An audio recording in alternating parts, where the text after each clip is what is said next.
that down. You. What is good? What's good? What's good? What's good? Everything's good in Canada. All right, chill. I ain't okay. Everything's good. Chill. Say everything good in Canada, man. Y'all, hey, look. Let's go. I got My guy Chill is in the building. Hey, what's up, y'all, man? Welcome to another episode. Tonight's episode of the Blerd AF. I am here with the homie Chill. Dre couldn't make it today. He had to go and what they say, make the biscuits. Work for the white man. He had to go make the biscuits. Oh, okay. You got he's biscuiting. He had to go make the biscuits. Now I'm just playing. He had to get to work, man. He had to go do some work. And we miss Amika too. So she might pop up, she might not, but it don't matter. I'm gonna still put on a good show for y'all tonight, man. I got Chill Monger. Tell him where you from, Chill. Canada. That's where I'm from. Tell him your channel, man. Okay, yeah. The channel is spelled Chill Monger. So if you ever want to see basically what he does, but with my perspective, you can subscribe to Chill Monger. My dog say Canada. Yes, Chill is from Canada, y'all. If y'all didn't know, that's what's up, man. That's what's up. And if y'all have ever watched me and Chill go back and forth, y'all know it's on for a good show, man. Y'all know I oppose Chill at every turn. Yeah, I usually like to base a lot of my statements in reality. Like when a comic book goes 12 issues, but there's no issue 13, I say it's canceled. He doesn't like that stuff. Nah, because if it goes 12 and then they just restart it, it's still going. I don't know why he says it's canceled, but if it's still going, it's still going. Canceled is like we don't get a book. That's canceled to me. But that ain't what we're talking about. Today, y'all, we're going to be talking about this new Trump tariff on movies. Movies being filmed out of the States or out of the United States overseas. There's a new Trump tariff. Going to be talking about this Peacemaker season 2. What was that, episode 6? Yeah, episode 6. And then also I want to talk a little bit about Bad Bunny performing at the Super Bowl. Controversial Super Bowl. A6 Feige got him, man. Feige recruited him, man. We lost Dre to Feige, man. That's nah, he had to work, man. He had to work. But yeah, man, without further ado, let's push this button and get this show started. What does this button do?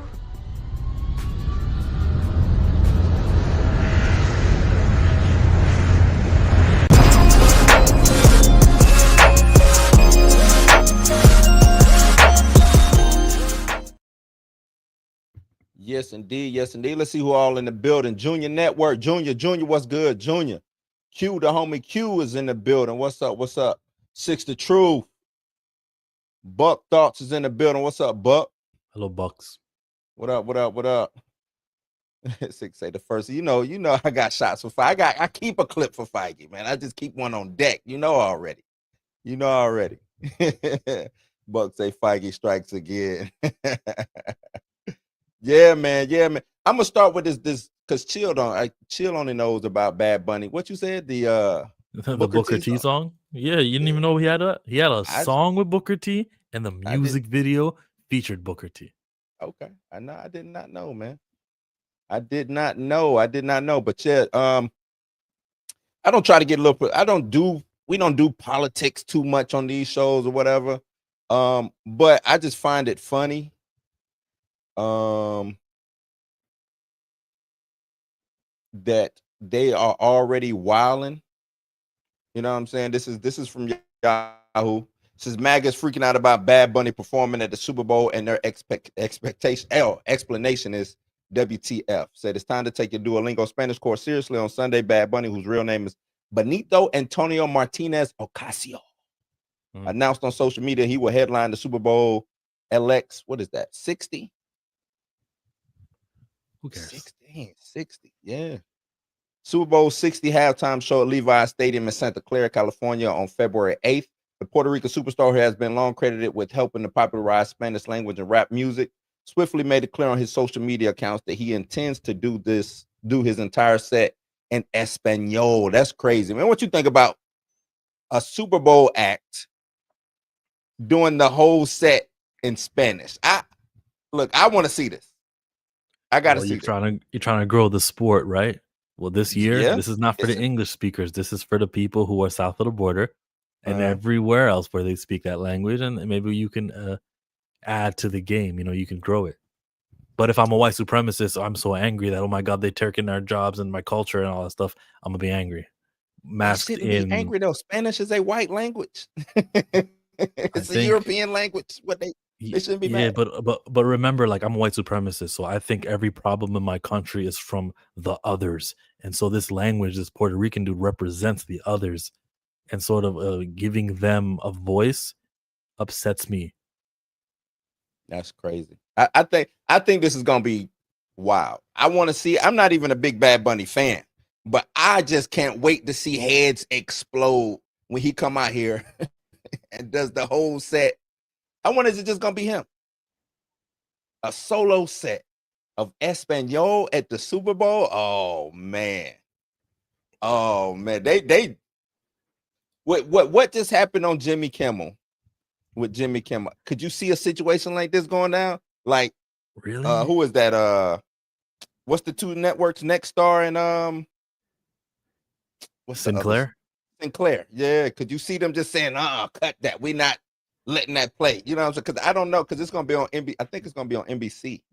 Oh, I think the Super Bowl might be on Comcast. NBC, but yeah, but that doesn't mean these local networks won't, these local broadcasters won't just cut the feed. Well, you know what always happens? There's gonna be a competitor who's gonna say, "Hey, country music channel, change the channel at halftime if you want to see something in English that you're gonna understand. Here Yeah. comes Toby And Keith." I'm not mad at that.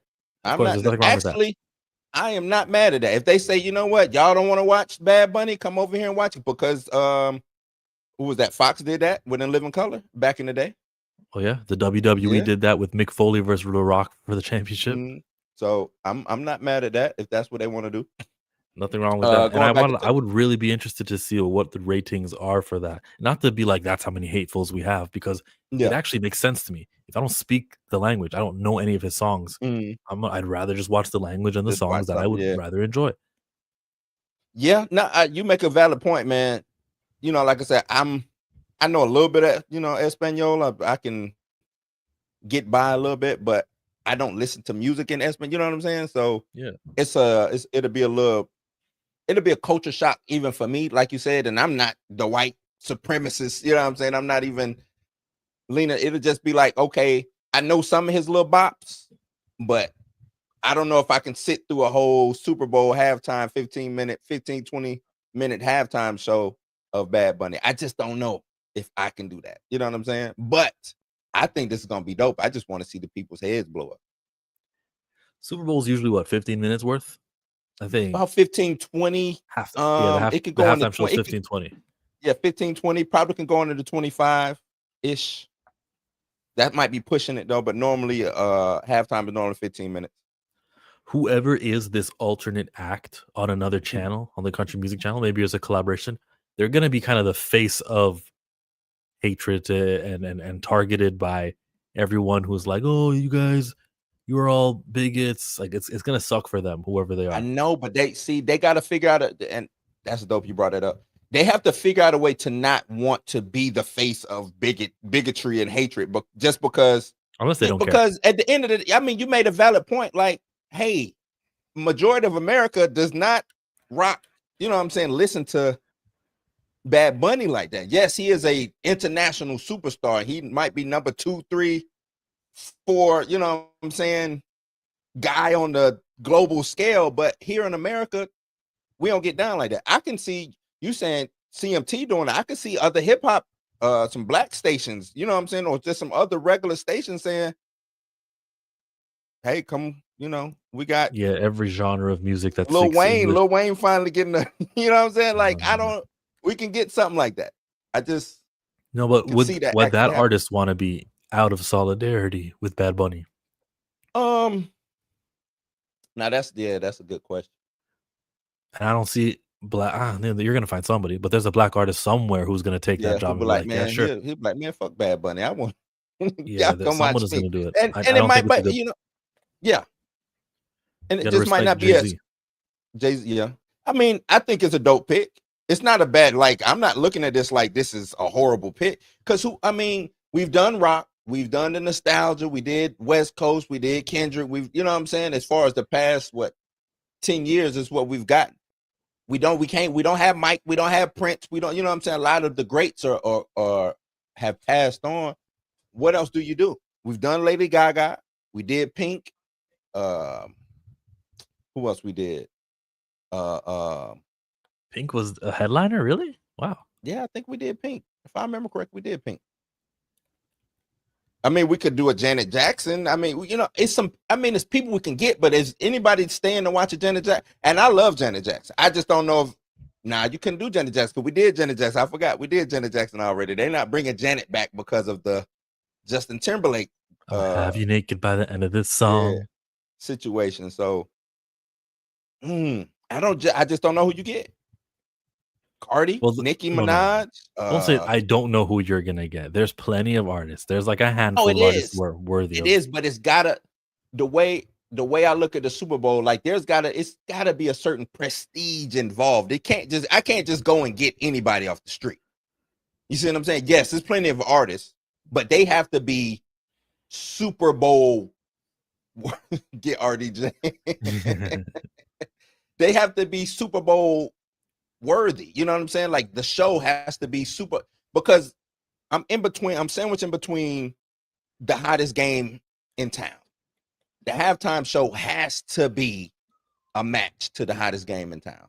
You can't just go and get Juvenile and Cash Money. You can't just do that because they show I don't see living up to Super Bowl standard. It's got to live up to a Super Bowl standard. Plenty of rock bands who never got a chance, even if they might be older. But Green Day live up to the Super Bowl standard. Like, give me one.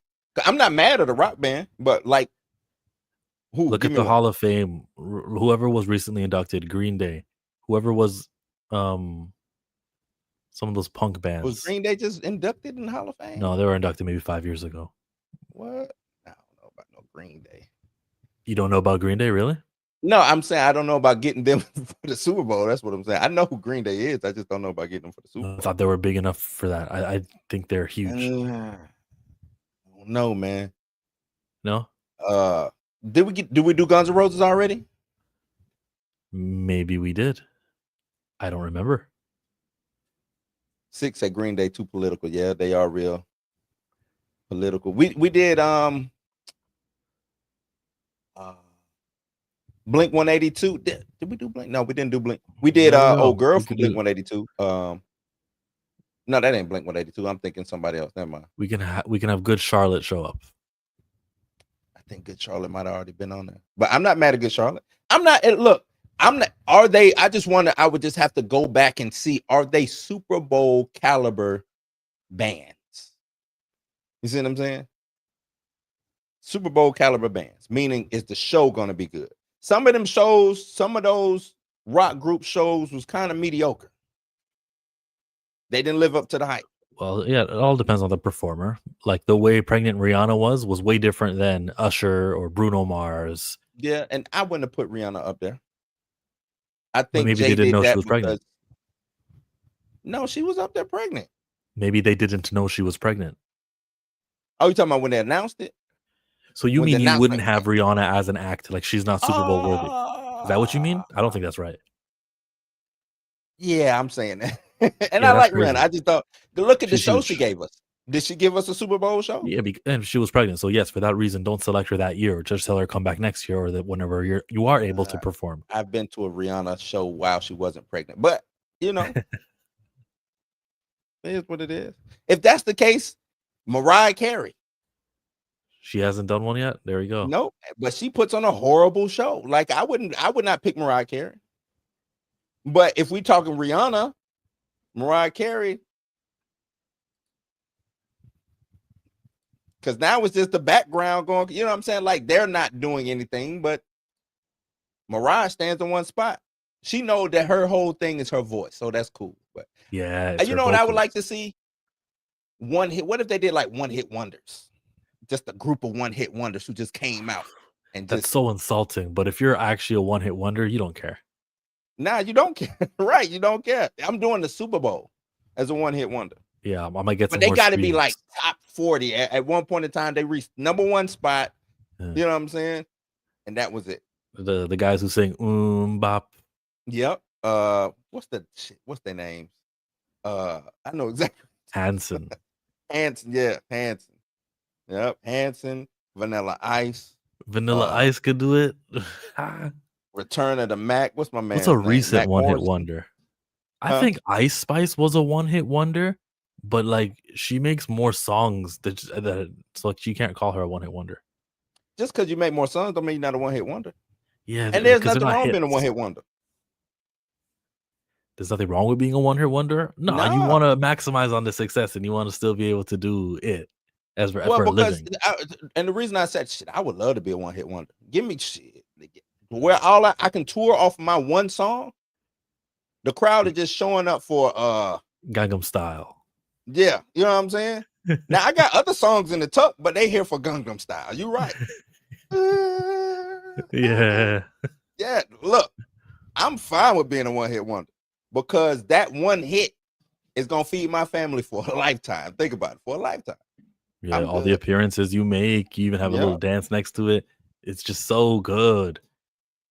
Just saying, man. Let me get back to this article real quick and then we can move on. It says, considering the right loves to use phrases like we speak English in America and go back to your country towards non-English speakers, one would assume that MAGA fans would be furious at the NFL for its halftime show selection, which is chosen in partnership with Jay-Z's entertainment company, Rock Nation. And they certainly are for those eye-rolling inducing reasons, but their outrage goes a tad bit deeper. Notable MAGA mouthpieces like Benny Johnson, the right-wing Daily Wire commentator Joe Coca of Fox News, Jack Posobiec, and a far-right activist, conspiracy theorist, and others quickly expressed their outrage. I knew it. Here go the outrage. Here we go. Now we get into it. So this is Bad Bunny. This is by Benny Johnson. He was just announced as Super Bowl 2026 Super Bowl halftime show, massive Trump hater, anti-ICE activist, no songs in English. He even canceled his entire U.S. tour for this reason. Fucking ICE could be outside my concert, and it's something that we were. Oh, really? He Yep. canceled the concert knowing that the agents may be scooping up people. Wow. Yep. Which I think is I've seen a lot of people saying, "Oh, he'll cancel a concert, but then to do the Super Bowl." I think a lot of people don't know that they don't get paid to do the Super Bowl. They actually have to put money out. You actually, because it's your show, so you're spending money to put the show together and all of this. It's more of a advertisement for you. You know what I'm saying? Think of like when we put an advertisement on YouTube or something like that. I don't know if you've ever done that, but you pay for that. You pay that. So you're paying to advertise yourself on the biggest stage in the world. That's the reason why people do the Super Bowl. Yeah. But you don't get paid to do the Super Bowl.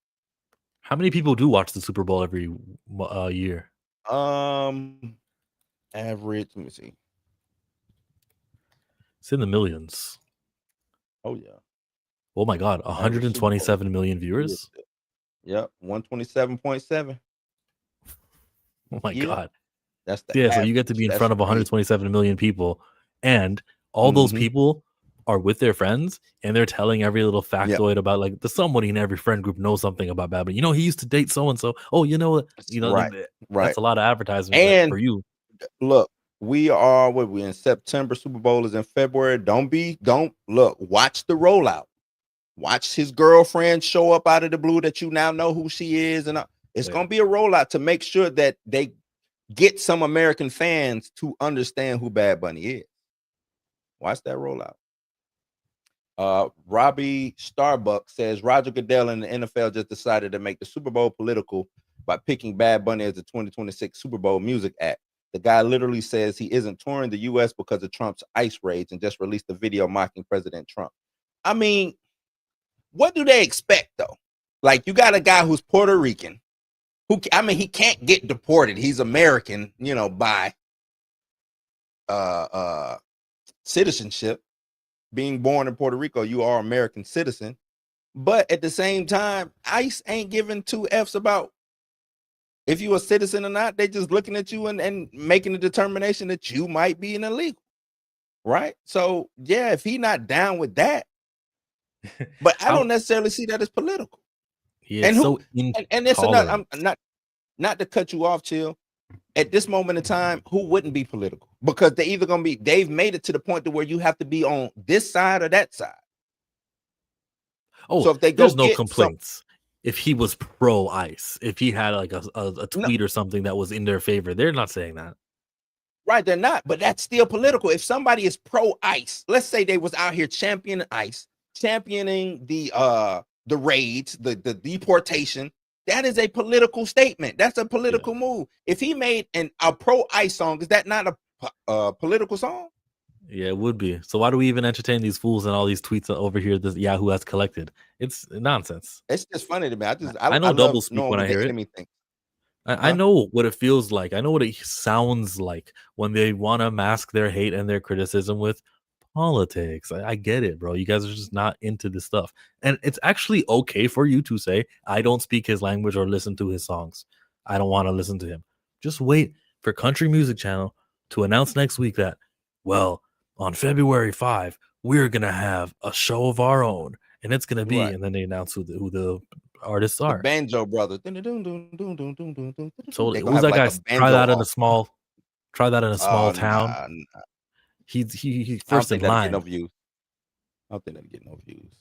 But You out of yeah, your something mind. like that. That is for the audience right here who doesn't want to check out Bad Bunny. But I'm with you. I do see.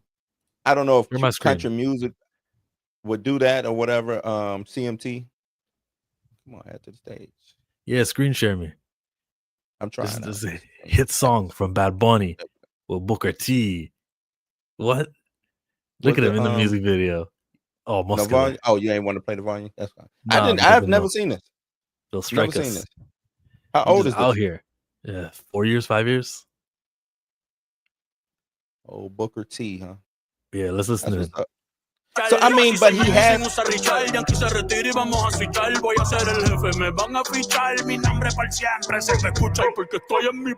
said, "I'm about to give you the scissor kick, and when I spin a Rooney, she want to see my." If Booker T shows up at the Super Bowl as he's performing that, Yo, he might. I wanted Shawn Michaels to be there when Kendrick says "Sweet Chin Music" and I won't pass the ox. He needed to be there if Shawn didn't show up. But I think, has Bad Bunny performed at like I know he's done some boxing events. Has he done any WrestleMania stuff? Has he at like WrestleMania or like a big wrestling show? He had to have. He's too involved with the WWE. Yeah. Mm. He's always ringside. One time he entered a match. Like he probably can perform. He was supposed to be. Remember, he was supposed to be El Luchador. He was El Grande Americano. No, the Spider-Man movie. Yeah, Muerto or something like that. Was it El Muerto? El Luchador. Anyway, he was supposed to. I believe he does have an American following, and he's international. But I do think it's enough of American following for them to be all right. But he gets all the stadiums. He sells out no matter where he goes. Toronto, Jacksonville, he'll sell out. Yeah. So I want to see, because they say Kendrick was the most watched halftime show in Super Bowl history. I want to see if Bad Bunny could up the ante on that. Oh, the international numbers? Yeah. There's so many countries, so much big populations there. And then the Americans, not everyone wants to go to change channel to the country music. It's what would be some people just leave it and just go do stuff anyway. Yeah, it's already on TV. It counts the view. But the interesting thing is if a hip hop band group goes, well, we got this, we'll do our own. Like if BET wants to come change the channel at 9 o'clock in the middle of the game, we got our show. That would be interesting to me. I think that would be out of solidarity. And I think that would stoke flames of divisiveness when it doesn't need to be. But so I'd be interested in who does it, who would be the artist to do it? Nelly? Who would be the artist to say, I got no problems with doing a halftime show in the time of Bad Bunny? I don't think. You know what I think this is the play on? I think this is more for streaming. I could see this being they're gonna, because I don't know if they counted the streaming numbers, but I think because I don't even know if it was shown on like a stream or something. But I can see this year them putting the Super Bowl on the streaming channel at the same time, simulcast, and see how that works. I think it was last year. Did they do a simulcast last year? Tubi might have had it. I think you're right.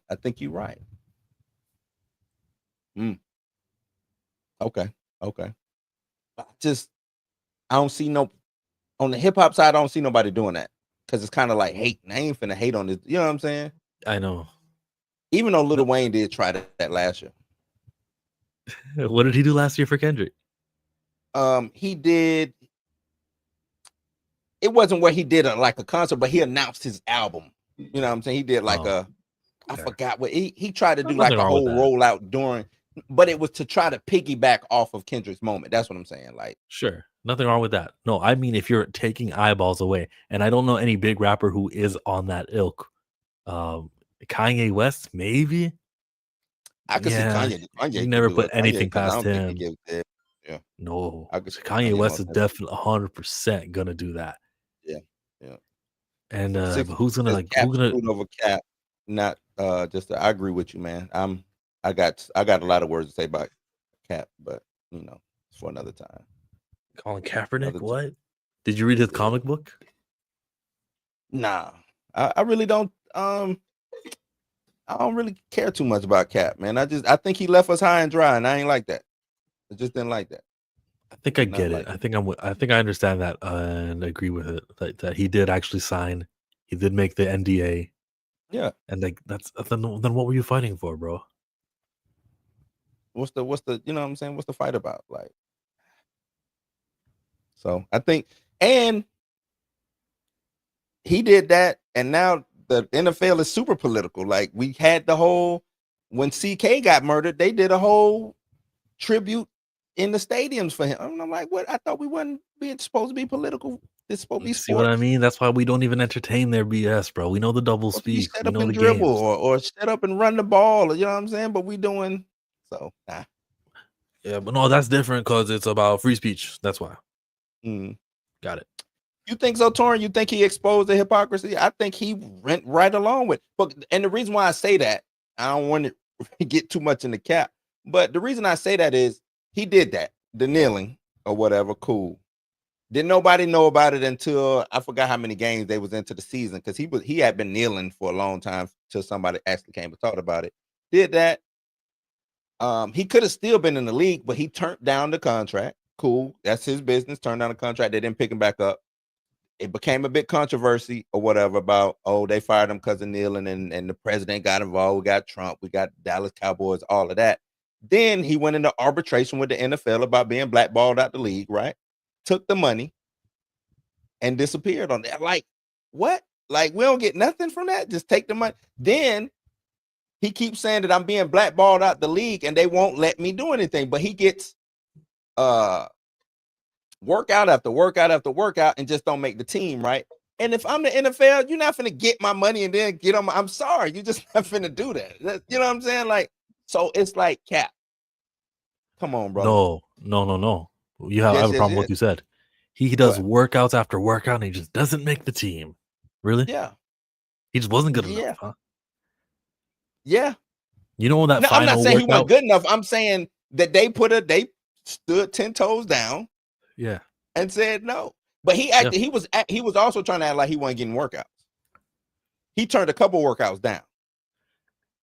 Towards the ending, there was a workout where it was actually the opposite. It was, we are going to hire him. We are going to shut up the excuses. And I think he had to sign something that said, some sort of deal about it being recorded, or I don't remember what it was, but he decided not to do it. But shit, you done already signed the NDA. You might well sign this and get back on the field. I mean, if you want to play. Then I also look at it like it's also other avenues. He could have played at the AFL, the USFL. He could be playing in the XFL right now. But and I get it. You want to play in the NFL, but guess what? If you want to play football, you play football. When the basketball players who played in the NBA and then be like, you done got too old, or we don't think what they do. They go overseas and play, and the next thing you know, they right back in the NBA. The White did it. A lot of people did it. Boogie Cousins did it. Like, you go and you show that you still got it. I'm still an athlete, and you come back. But it is what it is. I'm not finna sit here and talk about Cap, man. I wish him the best. He did galvanize a lot of us, which I think is a good thing. But Yeah. at the end of the day, money talks, man. I hate to say it. They got him. We They got got him. All right, man. Y'all let me know what y'all think about this Bad Bunny doing the Super Bowl. I'm about to really go brush up on my Spanish because I'm finna be jamming in the house to some Bad Bunny until I just don't want to hear it no more, and then change the station or go and see what's on the grill or something. But yeah, y'all let me know what's going on with Bad Bunny, man. If y'all down with this, him running the Super Bowl 60. Is Super Bowl 60? Is that right? LX is 60, right? I got to double check. I think that's 60. Really gonna check? Okay. Yeah, I'm gonna check. Let me see. I think that's 60. Yep, 60. 60 right. years There of the we go. Super Bowl. That's crazy. That's crazy. Uh, All right. Enough Let's about keep this thing. racism. Let's talk about Peacemaker. God. Well, that's just jumping right back into racism. But I want to say Peacemaker to the last, man. I'm gonna say Peacemaker to the last because I think we can go in a little bit real deep on Peacemaker, man. I want to talk about these Trump tariffs on Hollywood, which I think is really gonna hurt the industry bad. This is from the Hollywood Reporter. It says Donald Trump tries movie tariff saber rattling again. In a dig at Gavin Newsom, the president raises the specter of 100% tariff on any movie that's made a vague description outside the U.S. The California governor's office calls it 100% stupid, which I do think it is stupid. It says days before government shutdown deadline, Donald Trump is raising a vague, if consequential, specter of 100% tariff aimed at Hollywood's feature film development pipeline. Our movie making business has been stolen. How he talk? Our movie making business has been stolen from the United States of By other countries, so many other countries. There's so many you can name. They're Oh, all so in the many UN. bad. They're all bad countries. Just real bad, terrible countries. The president wrote Monday on the Truth Social platform, adding a few digs at California Governor Gavin Newsom before getting to the point. I'll be imposing 100% tariff on any and all movies that are made outside the United States. If this sounds familiar, it was just months ago in May the Trump issue what sounded like a bombshell. All movies that would be made outside the country be subject to a tariff. Viewed along with the president's rollout of all his tariffs on dozens of countries, it felt an ominous move would throw co-financing, co-production, and development into disarray. What does this look like? We just got Marvel that just ran over to London, and London and Scotland? Where they at? Scotland, right? Sony was doing Spider-Man in Glasgow. Spider-Man is in Scotland, right? Yeah. Not X-Men. Avengers is in London. Mm-hmm. I want to say. What does that look like for these big franchise?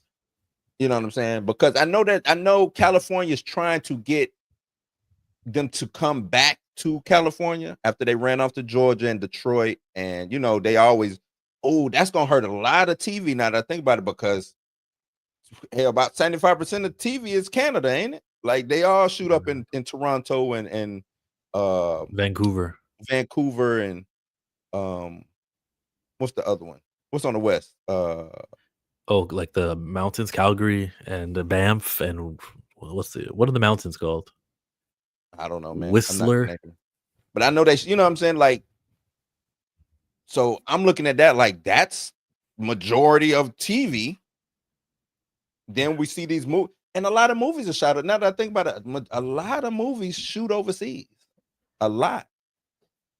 Because, just like a cheaper budget. Why am I on this blank screen? Probably. Like a cheaper budget, Thailand, the Philippines, you know what I'm saying?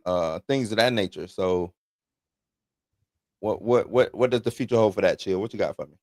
I would say that they're always going to be attracted to where their American dollar can buy more things. So depending on what the movie is, what the TV show is, and you'll always come to Canada. Canada is a place where Vancouver and Toronto specifically is where you can cast somebody locally in Vancouver and Toronto from every background imaginable. It's very versatile. Right. So as long as the American dollar is stronger than the Canadian dollar, for that reason, they will always go when it comes to casting people who got large ensemble casts. But when it comes to like, you remember Equalizer 3? They were in Italy. They had to shoot that in Italy, yeah. Italy. There was no Mhm. ways about it. So it's some of the movies are more like, let's be different. You know, there's so much things that are taking place in the United States of America. Let's go shoot in Italy and Paris and Right. different places. That's And not going away. yeah, it's not because I'm thinking like think of like 007. Everything 007 is, England, Italy, Spain, you know what I'm saying? Him just globes trotting around those, you know what I'm saying, those areas. So Yep. like you said, Fast and Furious. Equalizer, Fast and Fast Furious and got to Furious. drive everywhere. I know that they said that this one is going to take place back at home, and we think that's Mhm. probably like budget reasons. We think Yeah, he's I like, think I we got think to they're get. gonna do majority of it in Canada. I believe so. And they just do I heard some Vin Diesel say that we want to return to the roots, more street racing, and right. Brian is No, coming back. right. I agree. I'm just saying when a lot of that filming will be in Vancouver, they'll do enough shots to where it looks like, or they'll do enough shots in LA or Southern California to where, yes, you can see it's a Southern California movie, but we did all the stunt work, we did all the acting in Vancouver, because the tax credits and all of that. It depends. If California can offset the monetary budget better than a Vancouver or like you said, why am I not? What is that? British Columbia is the province where British Vancouver Columbia. is. Okay, okay. So you know what I'm saying? Like, if they can do that, then yeah. But I see them filming as much as possible outside the United States to keep the budget low, and then just coming in and doing, hey Vin Diesel, we got the house back there at the house doing, outside front. They might do a couple scenes down Hollywood Boulevard or whatever they want to do, but cue you Well, silly. well, for the wide shots, for the angles, just to establish here's where we are, and then Hmm. inside the home, it's actually all shot in Vancouver on set Yeah, over there. yeah. They could be very, They but do with that that though. franchise, yeah, but every franchise does that. Yeah, But that's regular. but what Donald Trump is saying is vague. He doesn't really have a parameter of what exactly it means to be an American film, and so Mhm. all of this talk is nothing. It's weightless until he can specify what he means by 100% of a foreign film or whatever the language he used. And when he gets down to it, and he realizes, or when someone talks to him and tells him, "Actually, Donald Trump, you can't do this because the United States military has literally a budget for these films, and this is how we do our propaganda, and we influence the minds of the entire world who watches us, so that they think of our country, the United States of America, as a premier country. We can't do this. We need Hollywood." And then he'll be like, "Well, I never said exactly what it was, right? Because he kept it vague." And Mm. there we go. I'm gonna He tell you just knows this, it, Chia. but he just knows his base is very anti-Hollywood. Oh my god, they're Yeah, trying to change it. that's what I was about to say. I think he's just bloviating for the base, like because Hollywood is considered progressive or a leftist. Yeah, Uh, considered progressive. Yeah, right. It's not, but it's considered that. It's looked at like it's real, the left and progressive, but it's not. It just some things are, but a lot of it's not. Let me get back to this article. It says since the time, more context about the prompted original terrorist missive, Mar-a-Lago meeting with his Hollywood ambassador, not John. That's his Hollywood ambassador, John Voight. Get the work. What? Angelina Jolie's dad is it? Okay. And his business partner, Stephen Paul, for one, has added nuance to the narrative vault. And Paul, for example, formally unveiled what they described as a Trump-friendly blueprint to the president as of May 5th. That plan mentioned a federal tax incentives, significant changes to several tax codes, the establishment of co-production treaties with foreign countries, and infrastructure subsidies for theater owners, film and television production companies, and post-production companies. Notably, the only mention of tariffs in Trump's own Hollywood advisors plan was a line that read, "The proposal also includes a focus on job training and tariffs in certain limited circumstances. Also, the meaning of made is vague. Does that mean on location shooting, post production? Getting any definition made may render the conversation about what features get 100% tariff moot. Features are global products with thousands of workers on them in many locations. After Trump's note, Newsom's press office published a post reading, "Today's move is 100% stupid." they make a good point. Let's say I shoot my whole movie here, and I send it off to be edited in Mumbai or something. Is it now being tariffed because I got the Mumbai editing company to do the edits? Yeah. It's Like, some stupid Trump stuff. Yeah, how does that work? Them saying, and I like that they said that it's a global product. Yep, shot everything here. Chill and Blue went and shot the movie and sent it off to, Egypt to do the industrial magic and light. What's industrial? You know what I'm saying? To do all the lighting and the special effects, and then they sent it off to Australia to do the editing, and then they do the overdub for different countries. Like, what about the? You know what I'm saying? Yeah. When we change the languages, you're probably gonna hire somebody from that country where they speak the language. Like, that's a lot of taxation and tariffing going on. When you think about it, this is just dumb. Who gives him these ideas in his head? This got to just be him waking up one day off a bender and be like, "Oh, I got to tariff Hollywood." Like, it's got to be something like that. How do I make people not talk about these files? Ugh. Right. It's got to be something like that, man. Because this is just the dumbest shit in the world. It's just dumb. John Voight is his guy on the ground in Hollywood. Who likes John Voight? And I think he's a tremendous actor, but I don't think nobody likes him. Torian Rain Reloaded, he was doing videos on him. He just live streamed about John Voight and some of the perks of John Voight. He's all about him. Torian likes John Voight? Yeah, big fan. Huge fan. Just a supporter. Staunch supporter. Are you a Voight? John Voight is a staunch Trump supporter. That's what Torian said. That's Torian's people, though. That's your people, Torian? Yeah. The Anaconda Man, huh? Great actor, though. He can act his ass off. He made a whole nother new actor too with his daughter. So I mean, but that's crazy. Stamina, what up? Not Mr. Munger. This is just stupid, man. The orange guy, the Agent Orange, just keep coming up with the dumbest things. You know what I'm saying? In the world. That's him. And it's like, where are you getting this? I don't even know why is he regurgitating this? It just lets me know just how dumb these politicians are. You know what I'm saying? Like, where is this coming from? Let's tariff Hollywood. Let's put a tariff on movies made outside of the states. Well, damn near every movie had. Matter of fact, if you read the credits, it might do the big giant Georgia Peach thing, but then it'll say like Calgary. It'll say some of this was filmed in the Marshall Islands. This was filmed here. This was, you know what I'm saying? It'll have like 8 different regions. Yeah. No, Torian. Torian would have come. I'll send you a link. Hold on. Well, the tariff stuff isn't something his followers really caught on to. There was a period where Amazon was going to, in your final, like your check or when your cart, after you make your purchase, it'll tell you subtitle this, tax that, tariff that.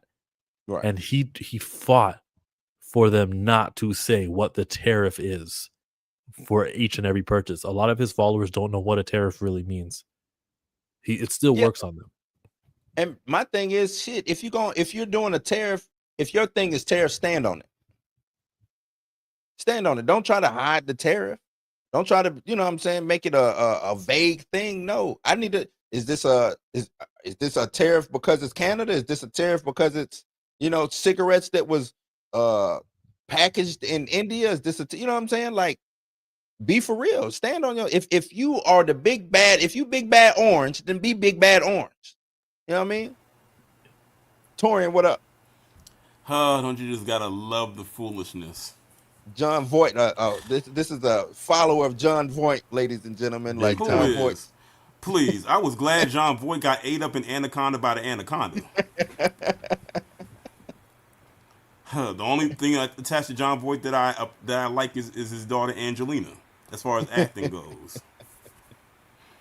A student of John Voight, Torian Rain. Now, what do you think of this whole tariff situation, Torrin? Like, this just When I sounds. all I had to see was the word tariff in Hollywood, and I immediately clocked out. When I saw that earlier, I said, "Oh my God!" I'm like, if it ain't one thing, it's another. I'm like, you go to sleep and wake up, and it's some new stuff. It's like you can't catch a break. And it's No. like I'm sure the people in Hollywood was like, we was doing this move to get away from this, and now it's still coming for us again. This thing is Yeah. following us like our own damn shadow. Right. My thing is, it's so many other things, you know what I'm saying, to be worried about than some damn tariffing of Hollywood. Like, I just don't understand what y'all are doing over there in that administration. Like, Oh, y'all wake up every day and find ways to like destroy America. I don't get it. Like, I thought y'all was American. Are y'all American? You know what I'm saying? Like, oh, thought y'all was please. American. What are y'all doing? Please, I could go some places, but I'm not gonna go on there. Not on this platform. Now, if it was on mine, I probably would. But Yeah. going back to And the I'm point trying to was stay away from it too. but going back to the point y'all was making about like them not a lot of them saying that they want to be away from Hollywood, that is a lie. Many of them have IMDb accounts. Mm-hmm. What it is that they tried to break into Hollywood, whether it was acting or writing or producing or directing, but their stuff was trash, and now they got to take it out on Hollywood because they didn't give them a chance. I wouldn't have given them a chance either. When I tell you that stuff is so low quality, Tubi wouldn't even put it on their network. It is that bad. I mean, shit, Trump is And a product of Hollywood. Tubi will platform just about anything, as we have seen. Yeah. But Trump is a product of Hollywood. You know what I'm saying? His Yeah. whole Yeah. the pageants, what was The Rich and the Famous. fire? What it was? The Apprentice. The Apprentice. Like, Yeah. the only reason why you stayed relevant for so long was due to Hollywood giving you that opportunity to do the whole Apprentice thing, and people thinking that you was an actual good businessman. You know what I'm saying? So, Yeah. That's whoever hurt him in Hollywood, man, come on, Trump, you supposed to be bigger than that, bro. Who hurt you? This is Gavin Newsom bait. This is to make sure that he's hated and all that stuff. I hate Gavin Newsom. I don't like that Gavin Newsom is sort of the strongest voice coming from the potential Democratic like nominee for who's going to run for president in 4 years, 3 years. I hate that it's him. I feel like it should be someone who's not like bought off by rich corporates, but it is what it is. You're gonna be looking high and low, looking for somebody who ain't bought off by. But I mean, the Democrats just don't have nobody strong anyway. They just don't have nobody strong, and I don't want to make this. I don't want to politicize this, but you know, I voted for Kamala, but after the book, you know what I'm saying, reading and listening to her book, I mean, she let us know that she just there was no primary election down here. The strongest candidate. She just, you know what I'm saying, it's like Joe Biden stuck in that race for too long, and if he would have, you would have gone in, and you would have found out that there was actually a grassroots candidate who was not going to be corporately funded somewhere on that stage, and a lot of people are waking up to that. And so this time around, at the next, even the midterms, pay attention to these primary elections. But I'm gonna tell you, it's a little too hard. It might be a little too late right now. The good thing is no more Agent Orange, right? Supposedly, no more Agent Orange. Bad thing is who else is still out there? You know what I'm saying? Like, who's next? On both sides, who's next? Oh, definitely on both sides. You know what I'm saying? Who's next? That's why my motto is left wing, right wing, liberal, conservative, Democrat, Republican, two wings attached to the same buzzard, and that buzzard is dying right now. That thing is decaying. I need to see the buzzard show up, Torian. When the buzzard gonna show up? The buzzard the wings. What the buzzard at? The buzzard been flying around. It's been flying around. You just gotta look up in the sky, and it's hovering over. I need the buzzard. Can I get the buzzard? Let me get the buzzard brain. It's probably feasting on the carcass of the society as we speak. It killed the eagle. It's eating the eagle that was America. Eating the carcass of the eagle. Eating the carcass of the eagle. Oh man, let's keep this thing moving. Y'all let me know what y'all think about these tariffs, man. These Trump tariffs. I don't think I think he's just talking. I don't think it'll happen. Just talk. Or it could, but you know, I don't even see how you facilitate this. It's one thing to have one single good, you know, you knew it was. I don't see how you facilitate this. Nope. Just don't. Do not. But yeah, let's keep this thing moving. Let's get into this Peacemaker. Peacemaker. Season 2, episode 6. Since we Y'all can go ahead and you can go ahead. Y'all can go ahead and spoil me because I'm gonna tell you right now. I haven't seen one episode of this show. Like not even first season. Not even the first season. Did you see any of the clips this week? I've seen clips, but I mean, I've seen people talk about it. I'll put it like that. I've seen people talk about it. I'm subscribed to people who do reactions and stuff who watch that show. I'm even subscribed to people on Patreon where I could watch it, you know, unlimited, you know, with no cuts. But I never sat down and actually watched the show. I have heard that it is a good show. Like, I have heard good things. The only thing I heard about this the clip that I did see was that they had Lex Luthor in there. That's the clip that I kept seeing over and over again was the Lex Luthor. That's what I want to get on, because to me, that's the genius of Gunn. And I don't want to get into it right now, but the genius of Gunn and how he laid this whole Superman coming to streaming and let everybody watch Superman, and then hit you with Peacemaker, and then how it. No, I will get into it. Let me answer 6 real quick. No, I do believe I take him serious. 6. It's just half the time he be just on some BS. You know what I'm saying? Like, I don't take half the time. That's an understatement. I don't. You know what I'm saying? Like, when do you take him serious? But it's like that didn't come to fruition. That didn't come to fruition. You know what I'm saying? So it's like, I just don't think it'll happen because I don't think you can facilitate it. But back to Peacemaker, or James Gunn, I should say, is. And here we go, 6 more shots at Feige. When Feige set up Disney Plus, right? He told everybody, you don't have to watch this shit. You ain't gotta watch it, blah, blah, blah. And all he did was make the Disney Plus shows full of Easter eggs and things that you have to watch for the next movie. That's what he did. Like right? What? WandaVision, for one thing. Which led right into Doctor Strange. Doctor Strange. You know what I'm saying? Well, that was good because that was the same year. But when you talk about Falcon Winter Soldier, you have to wait 3 years to see him in Brave New Worlds. But that's even worse. So Falcon and Winter Soldier, Miss Marvel, like all of these things ended up leading into a movie is what I'm saying. All of them. Everything other than Moon Knight and what else? She-Hulk. She-Hulk. Echo. Secret Invasion. Yeah, Secret Invasion. Oh my God. Agatha. The travesty that was that show. My goodness. Right. But the main, I would say, the cornerstones of Disney Plus, which was Loki, WandaVision, Captain America Winter Soldier, or Falcon and Winter Soldier, I'm sorry, and Hawkeye.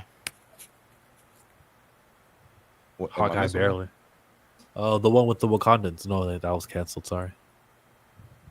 Yeah, that was canceled. And then wanted to give you the cartoon version. But you see what I'm saying? That all led into movies, whether it was down the line or whatever. And that's why people was like, well, I don't know who this little girl is in the Marvels. Who is she? I don't know who I don't know this black girl. Who is this black woman in the Marvels? I don't know who you see what I'm saying? Homework had to be done, even though he told you homework don't have to be done. Gunn said, it's homework, but I'm gonna make sure they right by each other. Superman, watch Superman. Either you watch it in the movies or I'm gonna bring it to streaming. You watch it, go right into Peacemaker. Now you get Lex Luthor. 2 months later. What? 2 months later, like right next to each other.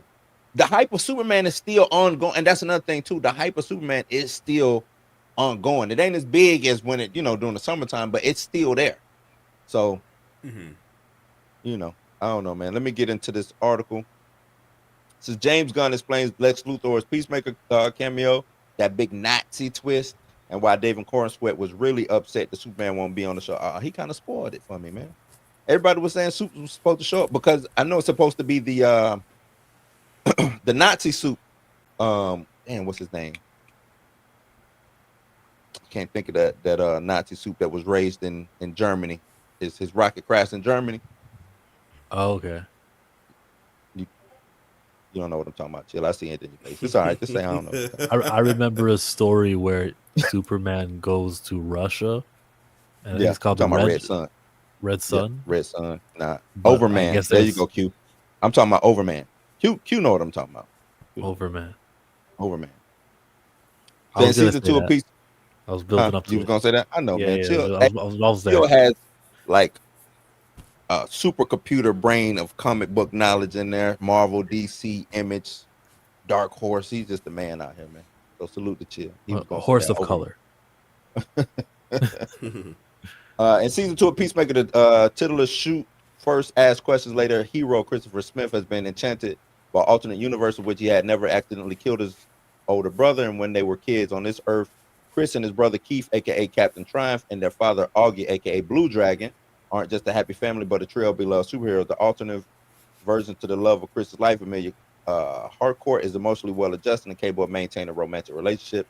Life seems so great on this alt Earth, and Chris's own life seems so terrible that at the end of episode 5, he abandons his world, chooses to move to the alternate one. It helps that Chris already killed his alt Earth doppelganger. We don't really need to get into this. Where are we at? Here we go. It says, take a closer look at the American flags. That line on the desk is Alt Argus. To his horror, he discovers that instead of stars, there's a swastika on this earth, which, like in the DC Comics Peacemaker creator, DC Studios co-chief James Gunn refers to as Earth X. Nazi Germany won World War II. What are we going to be getting from this now, Chill? Especially when we got old girl running down the street and they pointed at her, basically call her a nigger. What do we I was get? so happy to have the fan theory like confirmed. And then there was the scene of her being chased and being treated subhuman, and I'm like, okay, I don't really like that imagery. So Yeah, how did it that was make you feel, Chill? How did it it make was you a feel, high and man? then it was a low. Then it was like, oh man. Well, at least silver lining. At least they were depicted the people chasing her as the bad guys.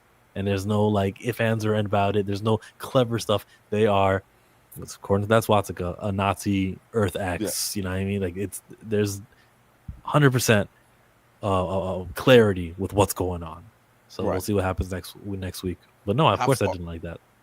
How far you think they go? Because we know Marvel is pussies when it comes to stuff like this. So how far do you think James Gunn goes with this? Listen to what the guy said. He said, Mm, one got out, a black. So that means that there's a jail. You're gonna see the collection of all of mm, the cast extras who are black. mm. I'm with it, man. I think this is story to me. This is storytelling. Is the imagery, is the visualization of things like this, and who goes far. Like you know what I'm saying. Like HBO is always ready to do something like this. Always ready to do something like this. They're gonna make sure that you feel. You know what I'm saying? Because what's the last thing you felt over there? And I hate to keep comparing the two. That you felt over there at Marvel that hit you in the feels, that made you even have a thought of, oh As shit. far as a show or a movie or just anything. Anything, show, movie. Oh, I forgot about Uh, Judo Masters over here too. We ain't seen him running. It's a chink. It's a glove. We ain't even got that yet. So, but yeah, what you got? as far as like something I'm that saying all the something. racial slurs. Are we gonna get hit crazy? Go ahead. Oh, definitely when Tony Stark died at the end of Endgame, for sure. Okay. Yeah. That's the last time you felt something. 2019. We It didn't might have been. feel. It might have been something else after that, but that's the one right there that actually brought tears to my eyes. Like everything else, if I felt something, but it didn't make me cry or anything like that. But that one right there got me. As a matter of fact, every time if I watch that movie, when that part comes up, I sometimes have to bypass it because I know it's going to take me there. Mm, Especially because like all the build up, and the thing is, with his character arc, you know what his character was like, and for him to do something so selfless like that, that's what got me. He had a full circle arc, which I love, which Marvel needs to get back to when it comes to these characters, instead of just shoehorning them in and don't give them no development. yeah. How about in Thunderbolts? The whole movie, it was an allegory for anxiety. Like didn't that make you guys feel good? No. No, I didn't. Thunderbolts. I looked at Thunderbolts like, yeah, it was it was the whole mental, but I didn't get no feel. It wasn't no feeling from it. It was just okay. They're going through Somebody who was going through something felt that. somebody. Yeah, somebody. You For me, you no. had to. I think if you went through something like that, you felt it. It was more like one of those things on a personal level. Yeah, that had to been like it wasn't Yeah, a but overart overarching. Yeah, thing where it wasn't that. everybody was going to feel something. I'll admit that part, like that part did get me a little bit, but nothing like, of course, like what I mentioned with Tony Stark dying at the end of Endgame after he snapped. Mm. Six the Truth said that Thunderbolts is overrated. I don't think so. I think it's appropriately I'll, where I'll, it e- is. I'll even throw in. Again, this is something that could be personal for women who are mothers. What Sue Storm did towards the end of Fantastic Four when she used all her power, that motherly instinct to save her child, to push Galactus into that portal, and she died, and she had to be brought back. I said that's a motherly thing. A mother True. would feel something like that, especially when So it you comes to her saying it's child. more personalized? Marvel is doing more personalized feelings instead of just where it Things hits that any everybody that in the field. where it can hit everybody. When she said, "Johnny, kill her," she's trying Yeah. to kill your nephew. You're trying to, because literally when she I said felt that, that. I I literally did heard, feel that. I literally felt heard, that. I literally, Yeah. it was people in my audience who was like, you know what? I'm glad she said that, because Yeah. they like, I would have said the same thing. But Yeah. yeah, I felt that. I agree with you on that. But that's Marvel pushing it to the limit, though. Johnny killed. You know what I'm saying? Like, okay, And they let her say it, and let her say it twice. I guess. So I think they go all the way with this. I think we get. If we don't get David Cornswood, they say they're not going to get it. But I do think we might get a statue because we do have the little poster of Peacemaker standing up looking at Overman, like a statue of Overman or a poster of Overman or whatever. I do think we get something like that. I don't think we get the the JL Axis, which is Justice League Axis of Evil. I don't think we get that. But I want to know, who do you think, who's running the what are they, the Sons of, what are they called, the Sons of the what? Liberty. Yeah, the Sons of Liberty. Who's running that? That's what I want to see. Who's the head of the Sons of Liberty? You think It's we're gotta gonna be get a black real guy. superhero who's actually It's a a black guy. superhero? It's Mr. Terrific. Oh, that could be interesting. It's Mr. Terrific. Sure, we know you'd love that. And the reason Yeah. I'm saying this is because it seems like he's using. They shot Peacemaker and Superman around the same time. They had to, which makes sense. And this is the reason why I can do Peacemaker or Superman Peacemaker and have all these things, these dominoes fall the way that they fall. Why not have Mr. Terrific as the leader of Sons of Liberty? Black guy, super intelligent. We got vigilante part of it. You know what I'm saying? Like, I think it'd be dope. Yeah, and then we would wonder, how did they film this? We would say, oh, they probably filmed it during the Superman shooting, just in private. No one really knew that what was going on there. Yep. I liked it. I like that idea. Yeah. Screen share me. Screen share you? Okay. Yeah. I got you. Because this was liked by James Gunn himself on Instagram. He liked this video from Straw Hat Goofy. Here. Let's talk about how last night's episode of Peacemaker perfectly showed what exactly white privilege is. Peacemaker was so blinded by how great this universe was for him, he didn't pick up on the obvious signs that there was no people of color at all around in this universe. He did not have to worry about any of this because the oppression was not happening to him. So therefore, he could just go throughout life thinking everything was all hunky-dory. Spoiler alert, it was not hunky-dory. So if you read these comments, this is exactly why people don't like you Negroes. Wow. Someone says, actual perfect universe. These are guys that are bravely typing this in front of Straw Hat Goofy. They not brave. Look at the picture. Yeah, They that's ain't not that picture. Yeah, There's no such thing as white privilege. And then and you can see that James Gunn himself liked this post that Straw Hat Goofy was doing to expose these people of color. All right, come on, you have to play the race card for a TV show where the lad character murders people because he thinks it's fun. Come on, bro, do better. It's not always about race. It's literally about race. Like, what are we talking about? This is the stuff. This is the stuff I love to come up and discuss, even though I haven't watched one episode of this show. Here we go with the victim complex. Race. What's bro yapping about? It's not that deep. It's the best. It is the best Earth. Or Peacemaker was so focused on having everything he ever wanted, like his brother and girlfriend, like an actual loving father, it didn't enter his brain. You see, you're thinking about color and you're thinking about race. This is interesting. They are full of it.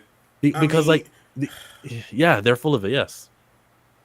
These are the same people who are literally nitpicking right now about this Wolverine trailer that just came out. I don't know if y'all seen Yeah, I it. watched that from Trey this morning. That was Oh, crazy. okay, then you saw it. Yeah, that was Yeah, ridiculous. that Come was on now. Really? You're the only that one was. that noticed that. When I watched that trailer, I wasn't checking for that, and I'm black. But I'm, even I'm like, I go don't know, ahead. man. I don't really have no words. I just think I think those takes that whoever the Oh my dude god. was this morning that Dre was. Yeah, listen. Yeah, yeah. I don't even know what credibility. Like nothing he said was credible at all. Did you watch that this morning, Chill? Did you see that? Like Yeah, the nothing he woke said. Wolverine Yeah, with the the girl woke with the red hair. Wolverine. Yeah. What? For a game And that what? But does not come and out until next I put year. right, and I put it to the chat. I hate to tell you, Wolverine has always been woke. If we using this term that they, so scared of, Yeah, X-Men has always been political. yeah, Wolverine is a woke character. I hate to say it. He's a woke character. He's a guy who's looking for his memories. He wants to wake up. He's a woke character. So every day he wakes up to something new. He's a woke guy. He goes, dates a black girl named Storm, you know what I'm saying? Does that. He Japanese, you know what I'm saying? Like his whole thing is being counter to the government, even though he works for he like the spook who sat by the door damn near. Like He don't that's mind. Wolverine. He don't mind third wheeling it to Cyclops and Jean Grey's relationship. He don't. He progressive as hell. Like what are we talking about? I don't even need a bedroom door anymore. Nah. As old as he is, he might be one of the most progressive characters. You know what I'm saying? Like I'm sitting there saying to myself, y'all making all that noise and y'all still gonna go and buy that game and play it next year, and just that's like what he everybody said. I'm else. still gonna buy the game. Then what are we talking Exactly. about? Then what are man? you talking about? That's how I feel about Star Wars fans this week. You're so angry about how Rey is going to be the person who the Who movie is trains- about. Starfighter is about them getting this kid to Rey. Okay, why are you still buying a movie ticket to go see it then? Yeah, if you ain't rocking with it, you ain't rocking with it. I don't know, man. I think these Oh yeah, the racist people, the guys with their little alternate opinions. Like you're making this about race when you shouldn't, because And it's you know what's political. so crazy? You want to know what's so crazy? When I'm looking at those comments right there, I'm so glad James Gunn put that scene in that movie when they were in that pocket universe of the monkeys trolling. I'm like, y'all are literally the monkeys that he put in the movie that are trolling, saying hashtag super shit. That's Right. you. Literally. And they got so upset by that. I'm like, well, I guess a hit dog does holler.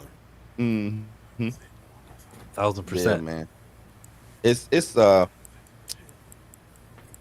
these guys. They just make they make them all look dumb when they do stuff like this.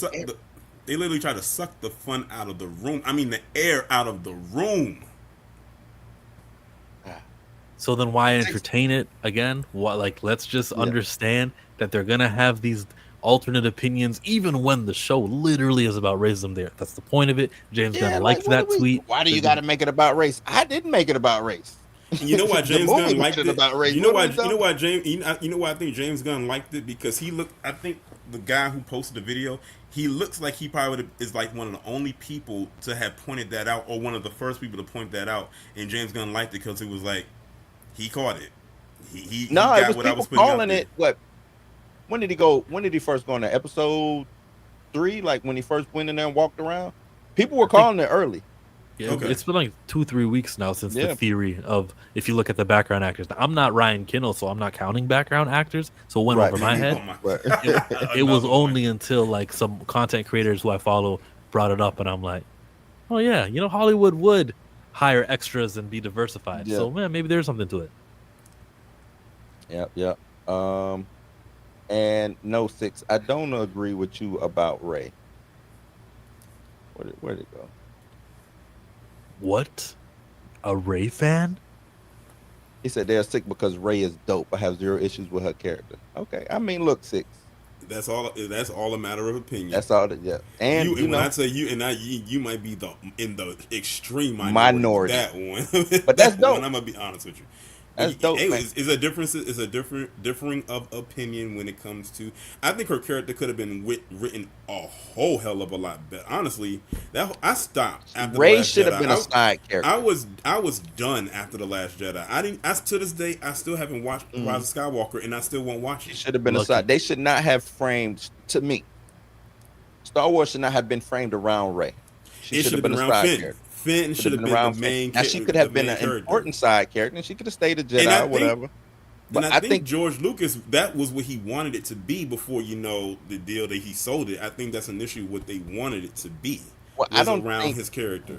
I don't think Ray even shows up if George Lucas keeps it. I don't think there's no character of Ray. I think they did that specifically for the Force is female. I hate to say, and I hate to even go there, but I believe that that's the reason why Kathleen Kennedy and all of them was the whole Force is female thing, because they made that character strictly for that reason.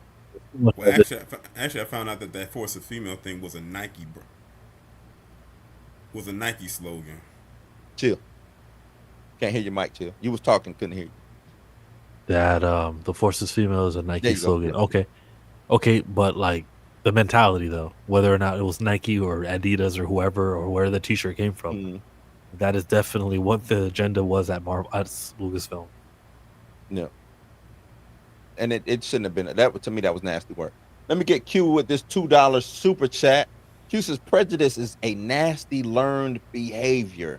Yes, it is, man. Because you will see you get kids together. They don't. They just want to play with the toy together, or throw mud at the girl or whatever. You know what I'm saying? Like, kids don't even care about that until their parents or whoever or society shows them otherwise. You know what I'm saying? So you absolutely. But I also do think prejudice. I don't think it's learned. I do think prejudice is a natural.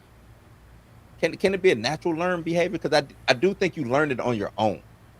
You know what I'm saying? I do think you can learn. I would say it's definitely taught, and because of social media and everything that's put out there in front of your face, it doesn't even have to be taught anymore. You can just go online and just see it. Well, I think that accelerates it, because prejudice is just prejudged. So, like, I don't think racism is natural. I think prejudging is. Like, you know what I'm saying? Like, I don't even know how to explain it. Because I don't necessarily. The thing is, when prejudice is done with hateful intention, because I think we all prejudge things. You know what I'm saying? Like, people, animals, like, we prejudge. I think that's why I think it's human nature. I think it's like a natural talk, which might be wrong. That's what Q is talking about, though. Q is talking about that type of hate. Yeah, I know he talked about that type of hate. I know he talked about the hate of the prejudice, which is, and that is nasty, because you shouldn't hate nobody just based off of them being different. You should hate them because they hate you. No, I'm just playing, man. But you shouldn't hate nobody just based off of somebody who's different, who looks different, smell different, like different foods. I mean, because a lot of, I was listening to something today. This whole show been political, but I was listening to something today, and they had the two American influencers who are now rocking with old BB, right? And they was talking about the Palestinians and saying that they were smelly, and I was like, how y'all ain't even been around it? What, you know what I'm saying? Like, it's just crazy, man. It's just this Israel stuff is. Let's keep it moving, man. It's deep. Keep it moving. Let's keep it moving. Boycott Coca-Cola. You don't need to give them your money. You just made me lose my train of thought. My boy. Oh, let me give you this. What should I give him? You should give him, I done came up. I don't want anybody rolling at all. I done came up, got my name up. So when they speak of who blinged up, I'm who they bring up. Who they bring up. He said, I don't want nobody rolling. Nah. Hey, Chill, I saw that poll that you put up on your Twitter account. Was it today or yesterday? It was something about a DC character. You said, which one do you think is deserving of a solo film? I think you had Mr. Terrific, Static, and it was somebody else. Icon. I I didn't vote in it, but see, how did I know Static was going to win? Icon got 0. Superhero, Static Shock. Woo, woo. Man, I don't like that. Well, that's because Static has been one. They've been wanting a Static movie for the last couple of decades now. No, I'm not mad that Static won. I'm mad that Icon didn't get nothing. Like, damn. A lot of people don't know who Icon is, and of course, Mr. Terrific is more recency bias because of the movie. Static, Right. Everybody knows who that is because that's a generational character. But Icon is one of those characters too that's been around many years, but many people don't know who that is unless they put him in a property for people to see who he is. And I think if they put him in there, the numbers would have been higher. But people don't know who Icon is, and that's a shame because I feel like they should. He'd be a great hero to introduce. And like What Black if- Panther was a nobody too in 2016. And what I like about Icon is his backstory. Oh my God! Listen, and it's interesting you brought up Black Panther because literally, if they did an Icon movie and they did his storyline to the T, oh my God! Yeah. That Especially would through the years. that would do numbers. If they Especially show with like what his I story know. through the years, yeah, that would be crazy. It would do numbers. It would have. I think it would have the Black Panther effect. Honestly, It could. Who would you say? Would Static Shock and Blue Beetle? Would that make a good Static Shock, Blue Beetle, and Batman Beyond? Terry McGinnis, as far as what? Yeah, Jaime Reyes, 15, Static, 20 years. and yeah, just I don't know, just the offshoot. You know, they do these Elseworlds type situation. Well, Blue Beetle whatever, already whatever. got his movie, so I mean, I don't feel like we don't have to include him. I just was thinking about just like a team up of them. I think that'd be dope. I would love to see Terry McGinnis Batman Beyond. Batman Beyond was one of my favorite cartoons to watch when I was growing up on Kids WB. Blue Beetle that got the short end of the stick, man. Coming in, good movie, but since the DCU was dying, nobody was going to see those movies, man. And it also came out at the time when they were on the strike as well, so it didn't get enough. It wasn't able to get true promo either. I like Blue Beetle. I watched Blue Beetle a couple times now. Oh yeah, 2 times. You watched it in the movie theaters twice? No. I've watched it a couple times. I went to the movie to saw it one time, but since it's been out, I've watched it a couple times. I saw it once at the movie theater. Thought it was cool, and for the lower budget, maybe only 100 million or less. It was okay. Nah, I thought it was real dope. But it only grossed in 130. And yeah, people are gonna blame James Gunn because he was like announcing that the universes would reboot. But I don't think that many fans know that. I think if people were energized to go watch a Blue Beetle movie with George Lopez in it, they'd have showed up. It just didn't work. Yeah, I'm not mad at that take, but I also think because we facilitate a lot of the regular moviegoers, hate to say it, you go talk to your cousin go talk to, you know what I'm saying? Because Chill said it was good or a good thing to go see, I think they'll go see it. Majority, if you go talk to 10 people, I think 7 people will go see it.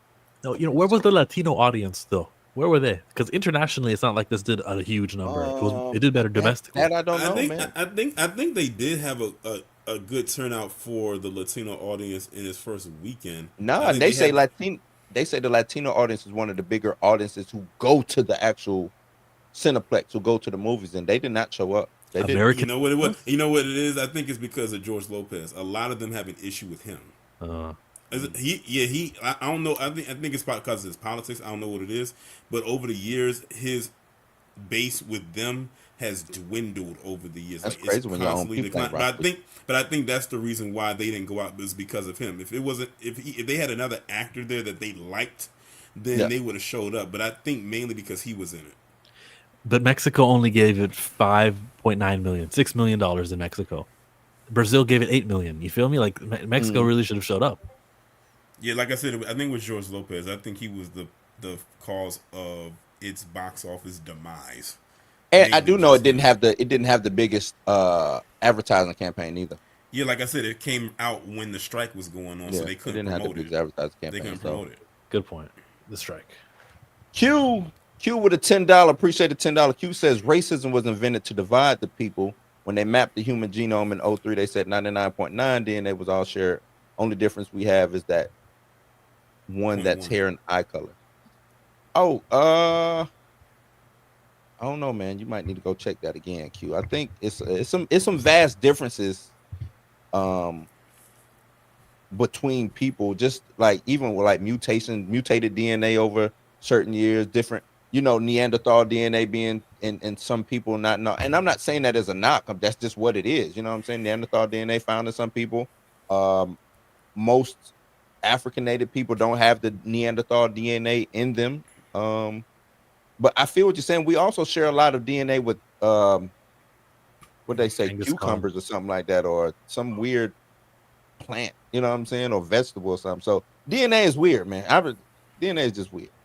And then my brain to go all over the place because I think we've, been here longer than what they say, and we've ended and started. So don't get me going into what's going on with the human genome and the human species and how many different types of humans was on Earth at one point in time, and now it's only what we got right now, So, but We are I feel you, Eldians. though. Eldians. Who Is that said one of the 12 civilized tribes? An Eldian? We are Eldians. I don't know, man. I'm gonna have to look that one up. Perp. An Eldian? It's probably from a video game. I'm with it. Q said, whenever you want to talk, we can talk. I get up with you, Q. I get up with you.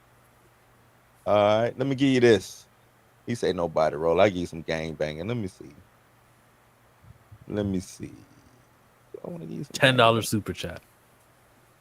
Here we go. Gang banging, gang banging, gang banging. You see, that's what you give when they talk about racism dividing the people. Yeah. Oh, Perp said it comes from Attack on Titan. Yeah. Right. Okay. Nah, I'm not an Attack on Titan fan, man. Some of the homies are. I'm not even. I'm gonna put it like this. I always tell people this. I'm not Why you a looking like big that, anime Q? fan. Because Attack on Titan is more than just an anime. Keep going. No, it's an anime, chill. That's exactly what it is. What was Torian saying? You're not an anime fan. I said I'm not the biggest anime fan. I think like the last anime that I watched in its entirety was probably Yu-Gi-Oh. I know that's how long Yu-Gi-Oh. it has been. Yes, from beginning to end. I even watched the GX version that used to come on That's Cartoon crazy. Network. But You was I a will Yu-Gi-Oh give. fan? I will give. Yes, I was a huge Yu-Gi-Oh fan. Had the cards and everything. But Did you have the whole? I did. I did. I got it as a Christmas present. I did.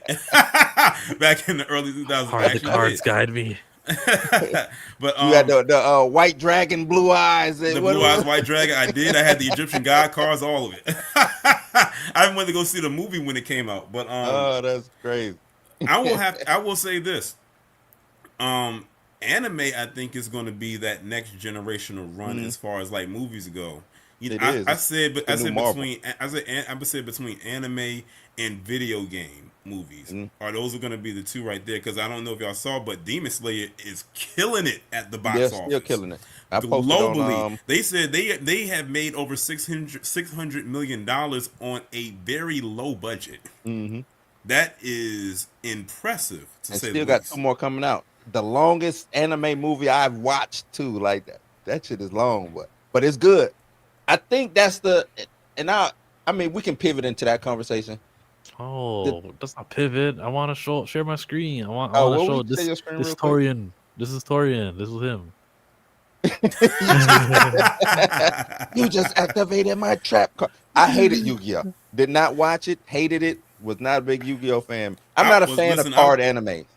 I was a huge. Well, you know what's so crazy is because what I liked about Yu-Gi-Oh is like, yes, it did deal with card stuff, but it went dark a couple of times, a few times as a matter of fact, in the show. It even got to the point where in the movie, when they were dueling to survive. It wasn't the whole thing of like they was taking your soul and trapping it somewhere. They were dueling for their lives, meaning if they lost the duel, they were going to die. Like it actually got dark, and then it even had a history lesson there, because the main character, pharaoh, right? He was a pharaoh. And when they get to the last season, that's when they really, really go deep into in the last season. That's when they really hit you with like the history lessons with ancient Egypt and stuff like that. It even went as far as giving the pharaoh a tan to make him appear more darker. I see what y'all did there. Now y'all got him up there looking more like me. But it was a good show. It had a good run. It had a good start and it had a good ending. Like you know how some shows they don't end well, they don't land well. This one landed very well. And you know what? Well, Chill, have you seen Yu-Gi-Oh? Yeah. So you know how it Still got his cards in the back. He just don't want to straight. Blue, like it basically ended almost like how it began. It starts off with him coming out of the Millennium Puzzle, and then it ends with him going back into it. Going back to where he started. He can stay right on in there. It was a good, exactly like Perp said. No Yu-Gi-Oh slander. Yeah, people took. Listen, I don't think you understand. Yu-Gi-Oh had a huge, and still does, but especially back then when the show was on, had a huge worldwide global fan base, and when they was doing them global tournaments, it was a big deal. Oh no, I think they still have those world tournaments too to this day. I know it was a big deal. It just wasn't my cup of tea when it comes to anime. I understand, but Yu-Gi-Oh, that was you couldn't tell me nothing. Every Saturday morning on Kids WB at 11 o'clock. Don't bother me. You know how the old folks had their stories. That was my stories. That was my story. Right after Sonic the Hedgehog, here come Yu-Gi-Oh. Yeah, man. It was good. That was good. But now, what I was getting at is, don't do that.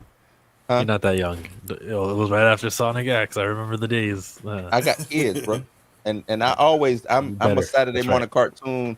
I don't care if I was 40. If they were still playing Saturday morning cartoons, now I'll be watching. Watch Saturday morning cartoons, but they don't do that. That's just they had Ianu. You were watching that. Yeah, I finished the whole thing too, just to let you know. So whenever did the movie already come out? I said I'm gonna do this for chill. Did the movie drop already? Yeah. It was actually pretty good, man. It was actually pretty good. It got better as it progressed. I could see some more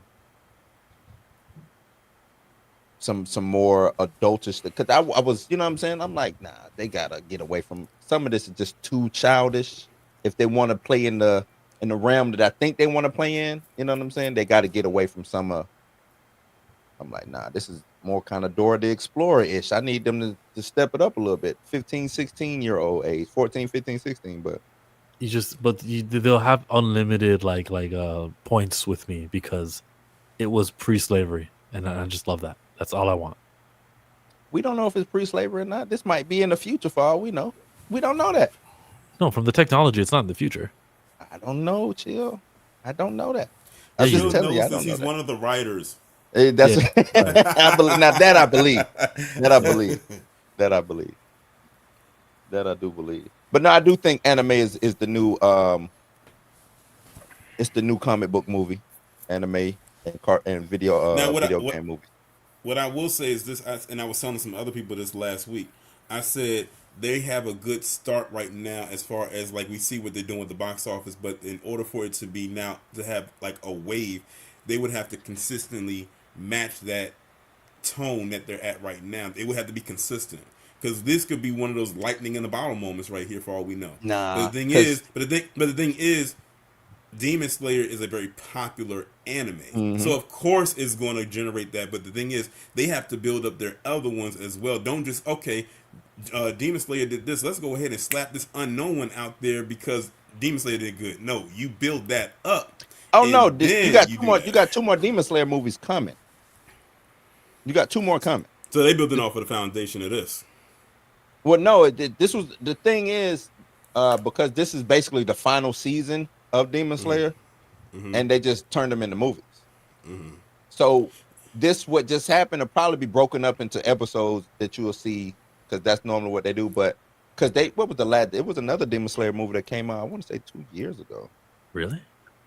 Yeah. They talked to Sony about it, and like they just have this great relationship with Sony. What you mean? I mean, Demon Slayer Infinity Castle, I thought was the first one, but it appears that they already have a working relationship with Sony, and they have been. But yeah, it's under Sony. It's under Crunchyroll, which is Sony. So, yeah, I'm surprised. I think that going to the second movie, going to the third movie, especially when the first one succeeds, it's great, and maybe more animes can do that. Boruto right now, has a few more chapters to adapt before they get to the time skip where they're a little bit older and they jump ahead like 4 or 5 years. So instead of adapting those chapters into a TV show, adapt those next 6, 8, 7 chapters into a movie. Yeah. Mugen Train, I want to say, was one that I think that went to the theaters. Did Mugen Train go to the theaters? I know this isn't a anime, but I really did enjoy the live action Last Airbender on Netflix. So did But I. that's them tapping into that anime realm though. Like Last Airbender, even though it's an American cartoon, but it's still done in the anime style. You know what I'm saying? Now here's the question. Now here's something that One people Piece. have been wondering for years. Would you consider the Boondocks anime? No, No. it's a sitcom. It's like a, reset to zero type of TV show. It's not anime. No, that don't mean it But couldn't be an anime. It's not an but it anime almost- because it it- was but- done by a black man in America. but That's it- the reason but why it it's al- not an anime. But it almost has. But you can tell that Aaron Magruder kind of like got an anime vibe with some Yeah, of it's the got a- episodes on there. I look at it like Japanese hip hop, right? Like, is it hip hop? Yes, but it ain't hip hop. You know what I mean? Because it's done in Japan. That's how I look at it. Like, the culture of anime is a Japanese thing. You know what I'm saying? So yeah, I can take the style and do it, but it ain't anime. You see what I'm It's saying? not Like, adapted He off got of ins- manga. He got inspiration from it. yeah, he was inspired by it. That's just like me with That's like what it Eric. turned it that You know, way. It was a Japanese animation studio, so it is What? a What you Japanese animation studio for Boondocks. oh no, but when Aaron Magruder did it, he drew all of that. He didn't, you know what I'm saying? Yes, he might have enlisted or whoever who was it on first? Adult I think Swim? it was on, I thought it was on Spike, then it went to Adult. Either way, No, whoever I think it was always. I think it was always. it was always Adult Swim. Mm-hmm. They went and recruited that, and you know what I'm saying? That doesn't make it an anime. Mm-hmm. No. Let me ask you this: do you consider Transformers the 1980s version of anime? No, No. It is. it's based off of manga. It's based off of the Transformers, which is Japanese. What were they called back then? Before they Transformers is the American name they gave for them, but it's a literal Japanese toy. Just like the Well, Power Rangers was based off of something that was based over Right. was it Japan, I think, before they made it Americanized it. Super Sentai. Yeah, that's the Power Rangers Super Sentai. But yeah, so a lot of the 80s cartoons was done in was Japanese studios doing G.I. Joe, Transformers, X-Men 97. even though they were all Marvel properties for some reason. Hey Blue, did you watch Blue or Chill? Did y'all watch Sailor Moon? Yeah.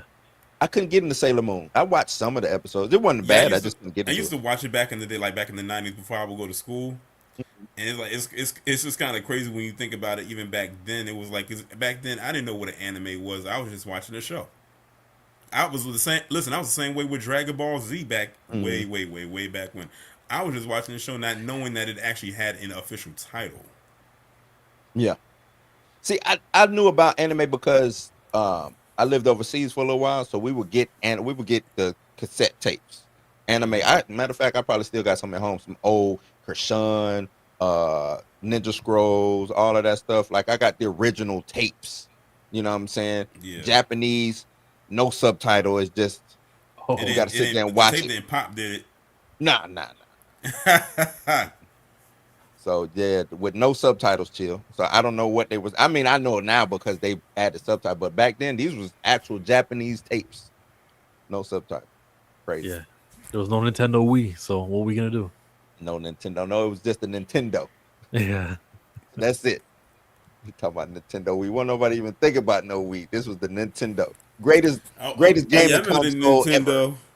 Yeah, I remember the Nintendo in that rectangular shaped controller. Yeah, man. What was that? 85, I think the Nintendo came out. 83, 85. Yeah, it came out before. It's like a few years before I was born, but I definitely remember. Hey, Blue, I know you know this. What happened whenever there was some dust in the cartridge? You gotta blow the cartridge, man. You gotta blow it. And then if your Nintendo won't play it, you take another cartridge and stick it on top of that. as you push it down, and it might work. And sometimes you got to just slide it in real easy, and push down on the real Yeah, I knew people who would blow into that cartridge so hard that it would whistle. That's and you know what they said? They said it didn't make a damn difference whether you blew into it or not. If Not true. whether it was gonna play. Scientifically not true. But video games. Blow their whole lungs out. Yeah, video games is also the next thing. As you see, we're getting another Super Mario Brothers, Sonic 4. Sonic. Yeah. They showed the teaser for that for the Super Mario movie. It's called Super Mario Galaxy. They showed a little teaser. They showed a little teaser for it a couple months ago. I don't know why they skipped all the way to Galaxy though. That's where the kids are at. The Nintendo Wii. Like they just jumped the whole. I was like, damn, way to Galaxy, and I don't even think. Well, we should have done Sunshine. Well, what should they have done? I don't know. It's a lot they could have did. I don't think there's rules to this. I think that every movie they do will have Easter eggs to all of the eras of Mario. Yeah, just like they did with the last one when they threw in Mario Kart. I love that they did Mario Kart and then they had them on Rainbow Road, which is like, it's like y'all are speaking to my nostalgia right now. I would have loved to just see a Mario Kart movie. I think that'd be dope. You know what I think they're building up to? I think they're building up to Smash Brothers. I think that's what they're doing. They're doing the universe because you got Super Mario Brothers. Then you got Sonic over here. Then they about to do Legend of Zelda. Now they got that live action though. From what I understand, Legend of Zelda is gonna be live action. Can you imagine what a Smash Brothers movie would? Oh my god! Can you imagine what that would look like? Do you think we actually, because what's the story? What would be the story for Smash Brothers? I think we might get a scene. I don't think we get a full movie. I think we get heroes a scene. Meet each other. Each time one of them meet each other, they fight each other, and they say, "Wait, we're on the same side." Man. But that I don't know, man. I'm not saying it can't happen. I am putting my trust in them that they will have it together. I mean, because right now they have not missed. Every Sonic movie has hit. Super Mario Brothers was $1 billion movie. I have faith that they're going to knock this out of the park. But I really believe they're building up a universe to get to Smash Brothers because, with the MCU, they built all the way up to Endgame. This right here is they're building up to their Endgame. And I think the Endgame is Smash Brothers. Nintendo Endgame. Sephiroth is the main villain. That'd be crazy if Sephiroth is the main. Does Square let them use? I mean, Square gonna want their money, man. I don't know if Square gonna let them use Sephiroth. I don't know. On a bigger stage like this, I'm pretty sure Square gonna want all the money. And that's how many of those characters does Nintendo actually own? They're good. They got enough. You think they got Samus. They got Starbucks. See, I would like a Star Fox movie. That'd be a great movie. Fox movie, Kirby movie. I think it'd be dope. I'm surprised the Kirby movie Mega Man. Isn't Mega Man? No, the Mega Man not a part of that, is it? They're like Namco Bandai, I think. Who? Okay. Mega Man? Yeah. Mega Man was Capcom, if I remember correctly. It's Capcom. It was Capcom. But I think Capcom would let Mega Man show up. If they put Kirby in that movie, it's a wrap. If they put Kirby in there, which they should, it's going to be a wrap.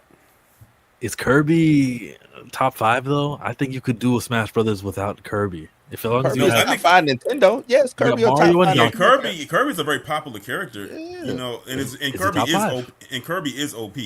Like people sleep on Kirby. Is he top 5? Give me Mario, Donkey Kong, Link. That's the 3. Okay. Give me the other 2. Samus for the girl, and then Star Fox. I'm just talking about Nintendo character. You think Star Fox is bigger than Kirby? No. Maybe they're the same level. I just don't think Kirby's that big though. Kirby was the man. When I was growing up, Kirby had like 100 games. Yeah. Star Fox only had 3. Splatoon, I feel like has overpassed Kirby. Now, I mean, if you're looking at it now, yeah. Maybe that Animal Crossing game that's very popular. How big do they go into the nostalgia bait? Pokemon. I forgot about Pokemon. Sorry. Oh, how big you go into nostalgia bit? That's what they did with the whole first movie. But don't forget, if they come out with the Smash Brothers, they got to put the Wii Fit trainer in there. When they put the Wii Fit trainer in the Smash Brothers, I'm like, okay, y'all trolling at this point. She didn't have a face. I can see them doing that. The Wii Fit trainer. And also too, with them coming out with the Mario movie, we got to get maybe we'll get Wario, Waluigi, and Daisy in this next one because those are main characters as well. Yeah, expand on them. They would limited You who probably they get put that in with now. Galaxy. I think they do that with Galaxy. I get with Waluigi and Mario. Also one character we know for sure we for sure are going to get is Yoshi because they tease Yoshi at the end. His egg cracked in the sewer, and you heard him say Yoshi. So Yoshi's definitely going to be in this movie. What did we hear him say? Yoshi. That's what it says. Like Yoshi. Yeah, Mega Man is overdue. Would you want a Mega Man movie? Like, I think a Mega Man movie by itself would just kill. Because he's got a cool character design. Yeah. All animation, like hardcore dark animation, like, because then he get hurt, and then Dr. Light had to fix him, and then, that'd be crazy. He's got the sidekick Zero, I think that was his name. What was his friend's name? Zero? Yeah, that kid. Wow, that looked so good. With the hair. Zero wasn't Mega Man. The blue blade. Yeah, Zero is a dope. It's a dope character design. Wasn't Pikachu in Smash Brothers? Yeah. Yeah, I thought so. So that would be a huge character that they could use. Not Ninja. Ninja Gaiden had to have been one of the hardest games on Nintendo. It was one of the hardest games I played on Xbox, the first Xbox. Nah, I beat it. I'm waiting on it. It was a fun game. It was a fun game, but man, the amount of times I rage quit on that damn game. But it was a fun game. It's hard. It's very challenging, but it was a fun game. I beat all three of them. You don't beat games too much anymore nowadays, man. But yeah, I beat it. Yeah, so this is like the original lineup right here, like the first Smash Brothers lineup right here. I don't think we're doing Jigglypuff. I don't think for Smash Brothers, but Inkling. I feel like is someone they're really behind. Inkling is a huge character. I don't think a lot of these characters show up. Yeah, now this is going to be the hard. Now, if they do the movie, this will be the hard part for the developers.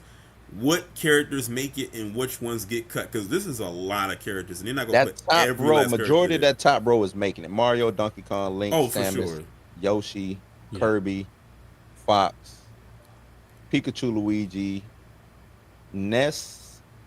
Nah. Ness is what is Ness? Ness is Earthbound. Now I'm thinking of damn bicycle from Paperboy or whatever. Captain Falcon shows up. Captain Falcon with the Falcon Punch? Yeah, he could be like the final thing. Yeah. But everyone else is passable. I don't think you put anyone else here. They're going to probably put all the Mario characters in there. Oh, right. All the Mario characters could show up. All the going to make it. Villager. He's from Animal Crossing. So that's a huge game franchise. Whoever, one of these Mii brawlers is showing up. Mii brawler or Mii sword fighter or Mii somebody. Maybe that's showing up. I just realized something. They kind of teased Smash Brothers in the first Super Mario movie when Donkey Kong and Mario was fighting. That was kind of Smash. That was kind of Smash Brothers esque a little bit. Now that I think about it. Yeah, Q. That's what I'm thinking too. They got to get the rights to all these other characters to bring them on screen because they might have the rights for them for the video game, but I don't know about the movie rights to them. Because Ken and Ryu, I know Ken and Ryu are not showing up. I doubt Sonic, maybe not. Yeah, I doubt Sonic. Cloud from Final Fantasy VII. Yeah, I don't know if Cloud can show up. And not Mega Man. And Snake isn't making it. No. Snake isn't making it, no. It's crazy pulling this up and realizing how many characters was in this game. Bayonetta, I don't think shows up. All of the characters who are from Xenoblade Chronicles not showing up. I don't know if y'all noticed this or not, but when in Sonic 3, remember that part towards the end when Sonic and Shadow were fighting each other and they both had the stones? Remember when Sonic had knocked Shadow off of wherever they were at into space? That was straight out of Smash Brothers. I don't know if anybody picked that up, but when that beam pops off of him, that was straight. You know how in Smash Brothers when they knock him off the level and that beam shoots out? That's straight off of Smash. That's straight out of Smash Brothers. That's so you can see where the character's at. Yeah. They might have some sort of like phone call, like, listen, your guys are gonna do Sonic movies. One day we'll do a big endgame style. Do you want to be in it? Yeah, we'll do it. Okay, cool. We're not gonna sue you for doing that. I mean, would it be the same thing as what it was Wreck-It Ralph that had all those characters in it, even though it was a Disney movie? Yeah, something like that. Kind of something like that. Yeah. Okay. Shit, I ain't mad at it. No. Not mad at Super Smash Brothers, because we also got a Call of Duty movie coming that they're working on right now, live action Call of Duty movie. That franchise though, I don't know. I feel like we like Call of Duty so that we can play multiplayer against each other. I don't think that. How much can you really translate that to a film? No, it's major story there. You got Ghost. What's the other dude? It's a lot of story. I know we play multi. You know, a lot of people play the multi. I used to play this. I used to buy the. Used to buy it, play the story first, and then do the multiplayer. How much hours of gameplay is in the campaign? The campaign. Yeah, when you press save and it says, okay, 20 hours of save file. How much hours does it take to complete it? Not long. Yeah. Not long. But if you think, how many Call of Duty games is it? Too many. It's one every year. And they all got different story, because they can do the Black Ops. They can do the original Black Ops, which started back with the Bay of Pigs in the 60s. You know what I'm saying? That storyline, and move it up. They can they probably will start with the 60s and move up. Yeah, they could do that. Because the actors are going to age. Yeah. So, I mean, there's a lot of campaigns they could do. But yeah, they normally, I want to say the campaign is probably about 4 or 5 hours per game, maybe. Which ain't that long. Yeah, it ain't that long, but it's enough. You got to think the game is meant, like you said, it's a multiplayer game. It's just we added the campaign. Now they did make it. Now sometimes it was one game to where I don't even think it had a campaign. One of the Call of Duties, and I think people didn't like that. But the campaigns is there for a reason.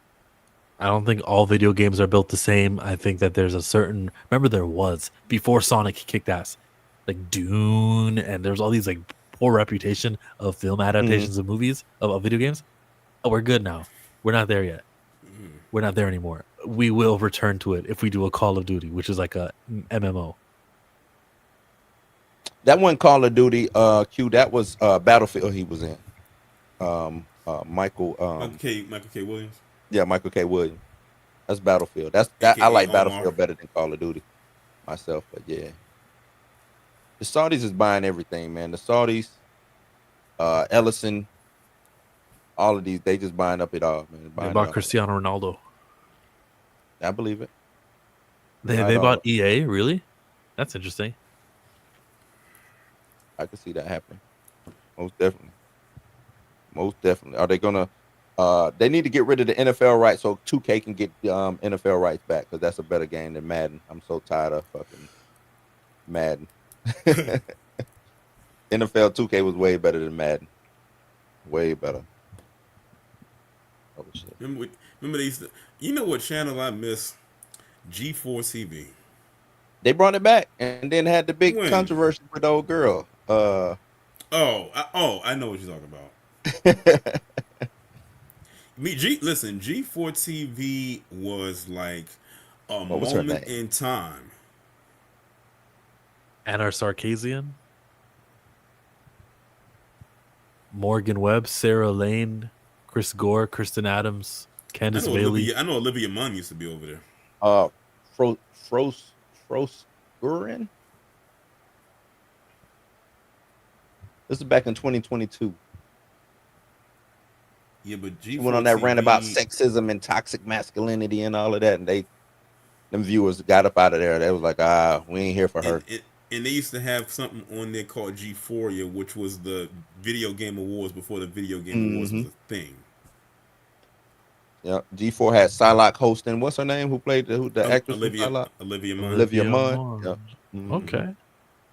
Yeah, but G4 TV was like every day when I would come home from school, that's the channel I would immediately turn to. I would watch nothing else but religiously every single day.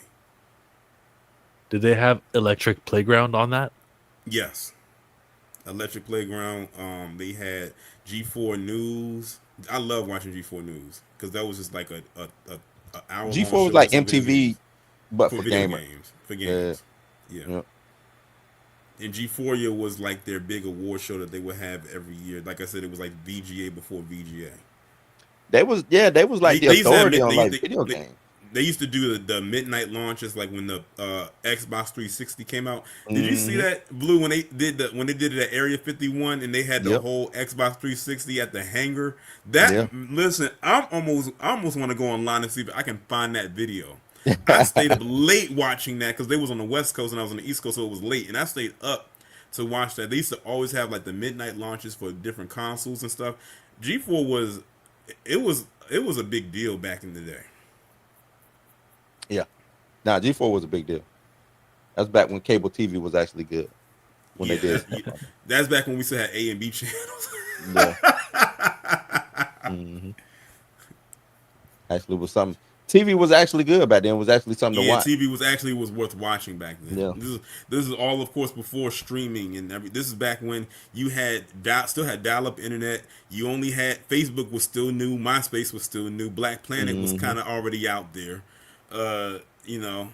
Everybody was in the chat rooms. YouTube was just getting started. What you know about them chat rooms, Chill? AOL. That's how I learned how to say it. TTYL. You could go inactive and you could be appearing offline, but you're really online. Yeah. And back then they didn't call them emojis; they used to call them emoticons. Emoticon, yeah. Emoticon, yep. But man, I don't have anything else. If y'all want to jump in on something, y'all got one more topic. You got something else, Chill? Did we really dig into the Lex Luthor thing? Oh yeah, we can dig into Lex. I think it's cool. I think what he said was cool. I think what happened will build to Man of Tomorrow and whatever deal he does cut with Rick Flag to help the government find this pocket dimension portal thingy. And I also think the portal thingy is related to my Dark Side and Doom boom tubes. Apocalypse. Yeah, Dark I think Side, it's all related to that. I think that's where they came from. And we still don't know who this alien is on Peacemaker, who just appears for like 1 second and goes back in the door. Throw the rat into the trash and burn them up in the incinerator. Yeah. A lot of people thinking that might be a Martian. I don't think so. I don't think it's a Martian.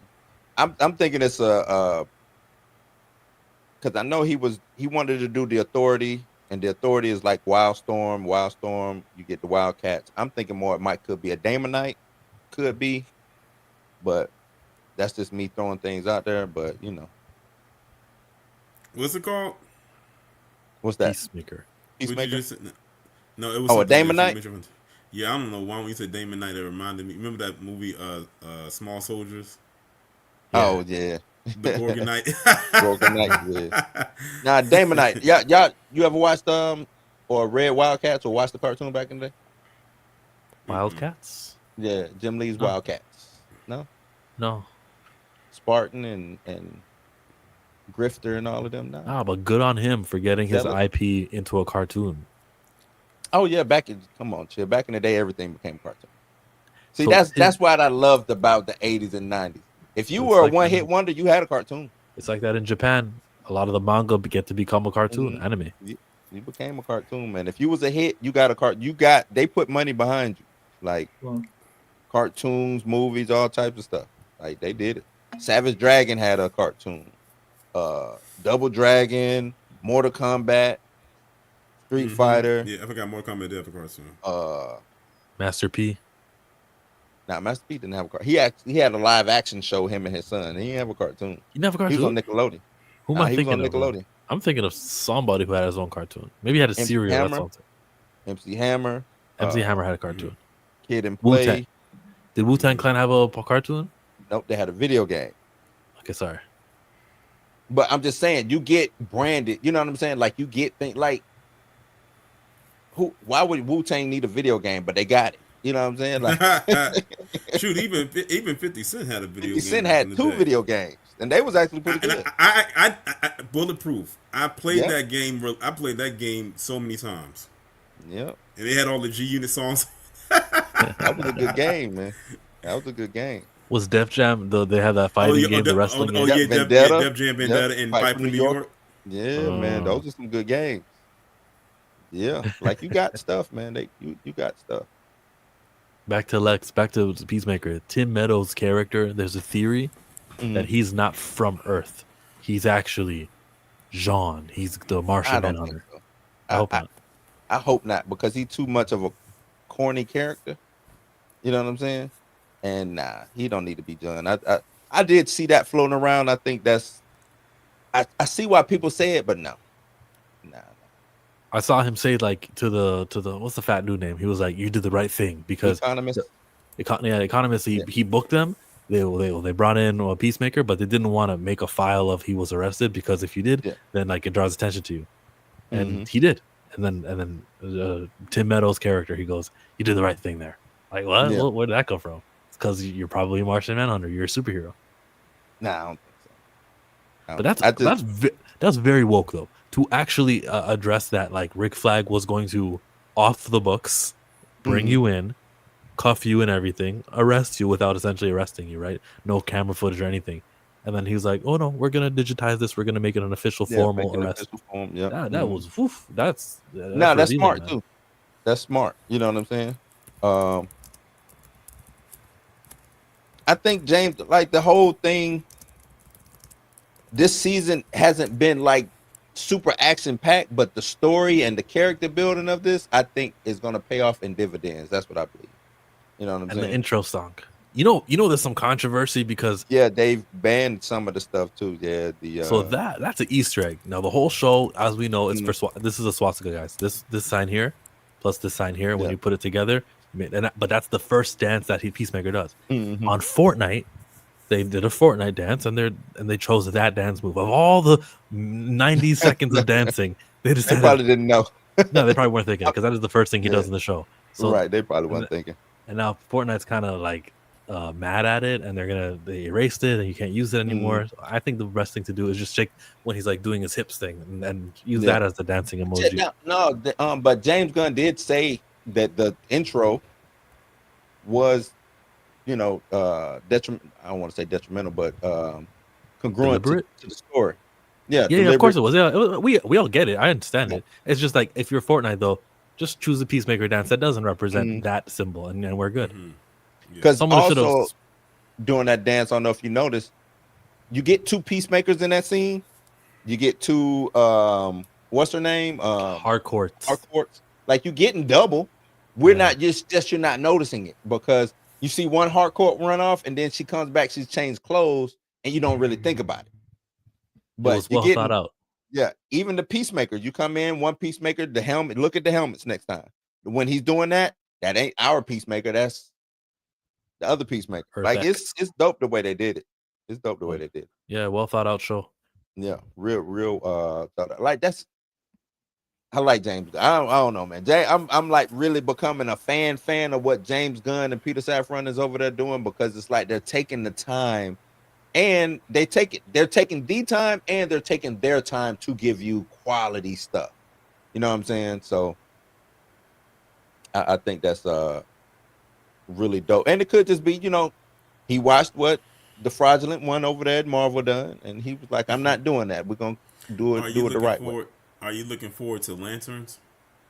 I am. I know Chill's not. Chill don't believe in side. I'm okay with it. I think after the show is does this his first season, I think Chill's going to become a believer. Yeah, I'm trying to tell him forget that John is the main Green Lantern. It's like I think the story is definitely mainly around him for sure. Yeah. Oh, this story for this year, yeah, you're right, guys. James No, Gunn's really in behind DC it. Comics, like John is the main guy. Hal had his time, man. John is the guy now. Hal had his time, Chill. At the shop, they gave these cards out. These DC. Let me make sure none of these cards are like an ID or something. All right. They gave us a Superman and a Green Arrow and a Hal Jordan Green Lantern. Yep, Hal Jordan is his name. Yep. Yeah, there is no John Stewart one that they created. They got all the main superheroes. They got the Flash, Supergirl, Zatanna even was there, Wonder Woman. And of all of these 14, 15 cards, Who was that? You can write your own name, I think. No, that's You can John. put man. but no, that's John. That's John. Oh, you're I just playing messing me. with you. No. She I'm was like, like, oh, did I what? miss it? What? But you can play with these cars, and when it came to the what are promotional they for? What are they material, for? John Stewart was missing. I don't know. Who They make? just, it was on They a pull just gave list. him away. Yeah. That was on the pull. Oh, You can't handle the truth. Yeah, all that John. Look, Blue's I'm- zapped out.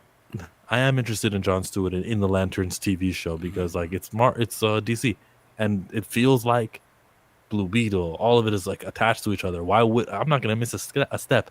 The next Lantern show, which is gonna be happening in the beginning of 2026, that's gonna be must see TV. And if you're HBO Max, think about how they have that. Then there's a Harry Potter show coming right next.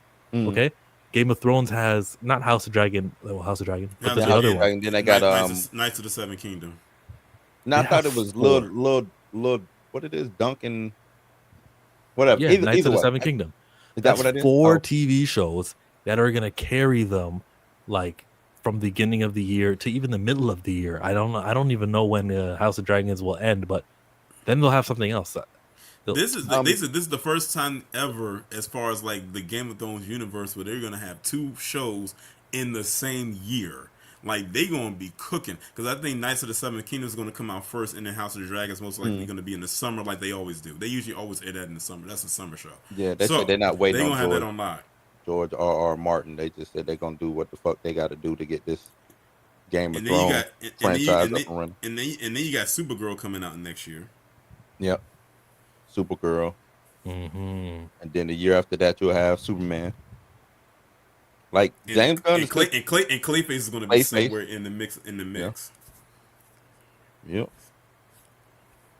So they cooking, Yeah, man. I told you, and I told people Warner Brothers this year is the studio to beat. Yeah. And I'm glad someone out there in the universe is listening to me, because I came across some random article that basically echoed the same thing that I said. I might as well have been the one that wrote the article, because I have been saying that they would have won the beat since Sinners came out. And this was after Minecraft came out and it made almost $1 billion. I said, oh, Warner Brothers got this locked up. Yeah, do. They got this locked up. And there's probably something I'm not even thinking about, which is also going to be like an original program that they've got. Who, Warner Brothers? Warner Bros. Probably has something else that I'm not Oh thinking no, about. they always. I mean, if you're talking about just HBO, they always keep something in the tuck that'll end up being like an Emmy Award winner. I think That's Warner what they Brothers do. only had one. I think Warner Brothers only had one flop this year. Everything else was a hit. They had 2. Remember, they had Mickey 17, and they had That was the one I'm thinking of.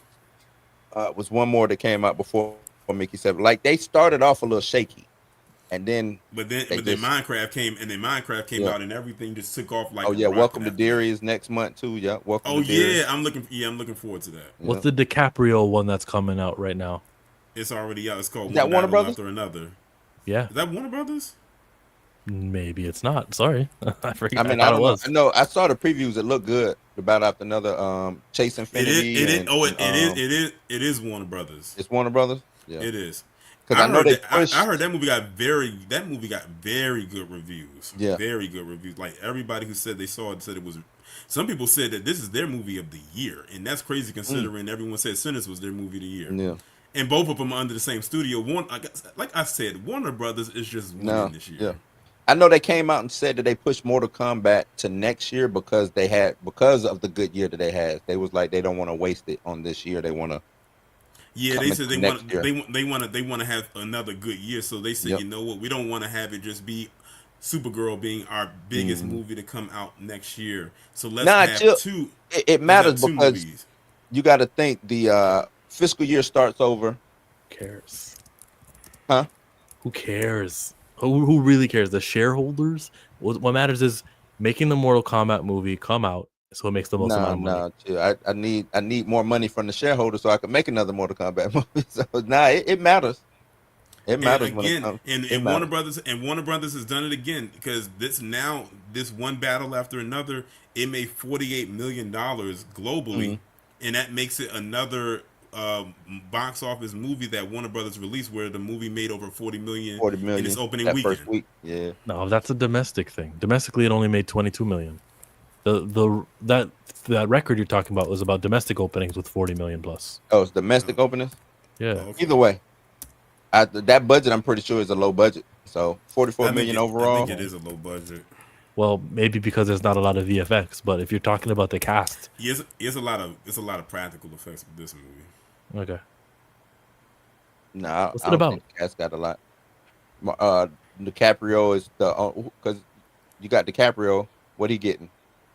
Teyana He's about Taylor, the he's highest dating paid. her. Regina Hall's in it as well. Regina Hall, Teyana Taylor. Tiana Taylor ain't getting that much. No, probably not. Benicio del Toro, Sean Penn. Sean Yep. Penn might be the Sean. Well, I don't know. I ain't seen Sean Penn in anything in a while. It's a stack cast, I will say. No, it's stacked. But as far as handing out money to all of these, nah. I don't think so. Lawrence says Direct- 200. And it's directed by Paul Thomas Anderson, Mr. Anderson. the same guy who did There Will Be Blood in 2007 and Boogie Nights in 97. And he did 175. Licorice Pizza. Lawrence say 175 for the budget. And they're already talking about, like, they already saying this, like, Oscar buzz around it already. Oh yeah, I'm yeah. You can. I mean, just with the stack cast alone. I said, listen. I said at this point, Leonardo DiCaprio is like the male Meryl Streep. You put him in the movie, they gonna say, "Oh, we're gonna try to put that Oscar in his hand." Yeah, Meryl Streep went on a run for a minute. I was like, Oh man. yeah. Nomination after nomination. I remember it was a thing where at one time, if ever there were nominations that came out for an Oscar and Meryl name got dropped, it was like, oh shit, we got competition. It was like, we ain't gonna win. We might as well pack it up. Yep. Pack it up. She gonna win. She was on it, boy. Yeah. Meryl Streep was getting nomination after nomination. Yep. Couldn't do no wrong. I'm like, what movie was this? She'll do a comedy and get nominated. Like what? Yeah, but Meryl Streep's a very good actress. A very Nah, good she actress. is. She is. I want to say Demon Slayer about to take Superman's spot, so it already took F4. Now we already talked about them. Like that anime, man. The thing is good. It's just animes do a tremendous job in making you care for the characters. You know what I'm saying? Side characters, main. Sometimes you care about the side characters more than the main character. You know what I'm saying? Sometimes. That's just how they get you. Yeah, So, I mean, when you look at Heath Ledger as the Joker in The Dark Knight, for the most part, that's who people wanted to go see the movie for. Yeah, well, that was before he passed. All of those trilogy Batman story is about villains. It ain't about Batman because the side characters really stand out in those movies. Yep. Too many side characters sometimes in the comic books. We know how you feel, Chill, about side I know. I remember I forgot what video it was that Chill had posted up, and he was upset. He was like, "Don't send me anything about no supporting characters." Yeah. And then I googled it, and the character he was talking about, he shows up on episode 7. Who was it? What side character? What you talking about? The anime was called Gaichu Ukuta or something, but it was about garbage and like there was a clean society. Oh, the dude who eat the garbage. Yeah. They threw him off the. that that's anime. a dope So, character. That's a dope anime. But somebody, his name is Kane, and he tweeted me. He's like, "Yo, check this out," and I'm thinking, "Oh, cool," because the 4 pictures he showed me had a black character in the center of the screen. Yeah, that guy wasn't even in the episode 1. I watched all of episode 1. I saw the trailer, and I was like, "It looks good. It's a good anime, but." No, it is. Don't send me stuff like I should be hyped for a supporting character. Don't do that to me. He might end up being a man. Chill. Was there ever a supporting character in something that you did like? Yeah. Apollo Creed in Rocky. Black Panther. Okay. Black Panther's a supporting character. Well, in Civil War, sure, yeah. No, he's a supporting character in anything. What do you mean? Yeah, what did he show up at? He trying to say that Killmonger was the lead. No, I'm talking about Black Panther, T'Challa. When did he show up? Civil War. No, in the comics he showed up in the Fantastic Four. Fantastic Four, right? Okay. Then he showed up again where? Since we want to move fast forward. You're right. In 1966, he's always been a supporting character. It was important in 1966 for a supporting character or for characters like my girl Nichelle Nick. Who was her name from He ain't Star Trek? Luke Cage. It was important for that time period when black characters appeared to support, even when they were in their minuscule roles. In 2025, we're not there. He ain't no Luke Cage. Just tell you that. He's no Sterling K. Brown in Paradise. He ain't no Luke Cage. I said what I said. Yeah, I know. A supporting character in Daredevil Born Again, right? No, Luke Cage, first black Marvel character to have his own title. What does being first mean to the conversation of his status right now in Marvel? Yeah, he was first. His status in Marvel? Yeah, his position in Marvel right now is that no top tier writer is going to be put on the comic book series ongoing comic called Luke Cage. What top tier writer? You see how he didn't let me finish that sentence out. You see that? Nah, we already had this talk. We can go on about it, chill. We already had this talk.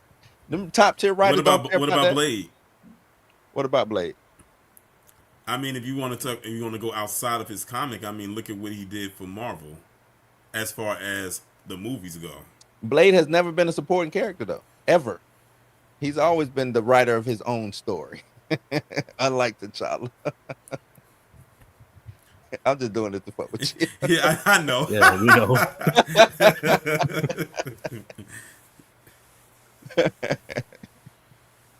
He ain't on Night Crash.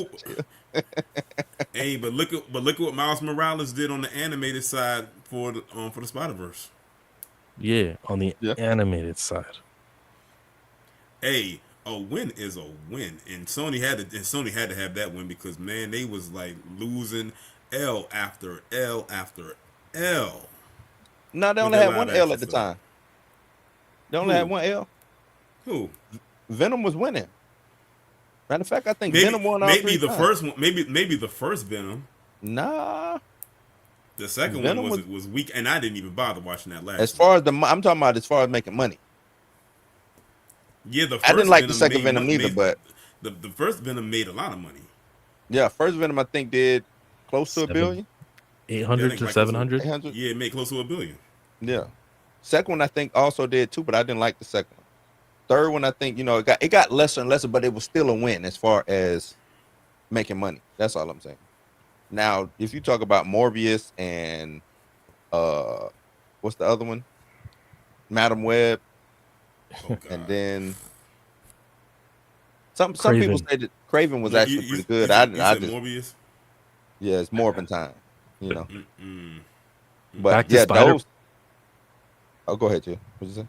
Well, back to Spider-Verse, 393 is what they made in 2018, and then Across the Spider-Verse made 690. So it went up. I always said that if Across the Spider-Verse did not come out in that packed month, it could have been $1 billion movie. But it came out with so many other big movies around it that it stunted its growth. 2018 Christmas, that was Aquaman, right? Yeah, the first Aquaman movie. And then the second one, it came out with that Transformers movie, Rise of the Beast. Okay. That's why, and it came out. You think Transformers took away from him? Probably. Definitely. Because Transformers only did like 300 or something, right? 400. It did, but the thing is, Spider-Verse came out like 2 weeks before. But I said I hope that Spider-Verse makes as much money as it can because that Transformers movie is going to cut right into it, and it did. That's why I said if they had put Transformers into July, that movie could have made about $1 billion because it came out at the beginning of June, like that first weekend in June. It could have had that whole month to itself. You talking about Spider-Verse? Yeah, Across the Spider-Verse. Yeah, I was gonna say I don't think Transformers would have made. I think they need to redo something. Transformers needs I don't know. Well, now they want to go. Well, now you know how that went ended. You know they gonna do the G.I. Joe part, like incorporating the G.I. Joe crossover. Hasbro, baby. Still ain't gonna work. They got to figure something better out for Transformers and G.I. Joe. It's worth a shot. In the movie? And I'm a big fan. What'd you say, Torin? Put you in the movie? I mean, I'll be in it. I don't mind. I don't mind. But now, as far as story, like this last one was cool, but nah. Like I think you got to start. I like the end battle part when they were all fighting at the end. I just think you do a transform, like quit trying to add humans in it. Even though I know humans was in the cartoon sometimes, but like I think you just got to do a strictly Transformer movie. Actually, this is one of the few Transformers movies where it wasn't so human heavy. True, because it only focused on two main humans, whereas the other ones it was a whole crop of them. Or either get rid of him or you bring Sam Witwicky back. That's it. Well, the thing is, will Shia even do it? Hell yeah, he'll do it. He'll show up in a heartbeat. Yeah, he'll show up in a heartbeat. Just like Jonathan Majors will show up in a heartbeat. Yeah, he'll show up in a heartbeat, man. Yeah. Now Transformers 1 was good. But they had to do the animated route. Doing live action with the CGI, I don't know, man. They just need you in it. Nah, they don't just need me in it. I do think bringing in the Joes could invigorate it, but Screen that's share. not me, man. When you're not busy on the set for House of Dragon, you can squeeze in some time. Show up, man. That dude look like Blue. It do look like, you know. now I can't unsee it. Now I can't unsee it. That's my twin, man. That's just my twin. Listen. That would be a good Halloween costume for you. Just go get a white locked wig. That's it. And you got that's it. That's all you would need. I just dye it. I could do a quick dye. You know, temporary dye job. I'm still mad. I'm still mad though. I'm still mad though. In the second season, they got his bastard son out there working on that shit. I'm like, you do know he is technically heir to your throne, right? Corliss tried to give him the throne. He don't care, man. He ain't want it. He doesn't. He want that. He got that dragon. That's what he really don't care. He got that dragon now. He really don't the other dude. He got it or the other son got it. Who is it? I think the other son got the one with the locks. I think he got it. Yeah, he the one got the dragon. Not yeah. Oh, yeah. Corliss. Talking about, are you hiding the British accent? Yeah. You know, I used to be able to do a good British accent back then. I can't do it no more, man. Nah. I'm still mad. I was rewatching the first season of House of the Dragon. I still can't stand Allison. I can't stand that heifer. Me neither, man. Man, Mike, she wanted to take out that boy's eye because of what her son did, because of what Eamon did. And Eamon, he is a demon. You a fan of that too? Yeah. I hate Allison too. I don't think anybody likes Allison. And they talk about House Green, House Black all day. All day. Yeah. Too bad if you read the books, you know. Don't tell me anything. I haven't read that one book. I will wait and see. I will wait and see what's going to happen. I felt season 2 was kind of slow, but I know why. Because it's build up to the war. So hopefully, when season 3 comes out next year, they go battle right of the. I don't know why I want to say Battle of the Bold, but that ain't what it's called. But they that season. I don't know why they expanded it like that. They should have went ahead and got into it. I believe they should have got into it. But. Yeah, like literally season 2. And I was another thing that annoyed me about season 2. They kept Damon in that spot all season. Yeah. And that's why I say they should have got into it. Long. He was there for 4 episodes. Literally, pretty much half the season. I mean, every episode that came by and I saw him there, I'm like, okay, if they're not gonna show Damon leaving, then don't show me no scenes with him. The only scene I want to see is him leaving. And it's like every episode he was always there. Like, man, get this dude out of the spooky haunted house. But I do know this. One thing I did say was this: y'all bet not. I will come to that writer's room wherever y'all are. Y'all bet not harm one hair on Bayla's head.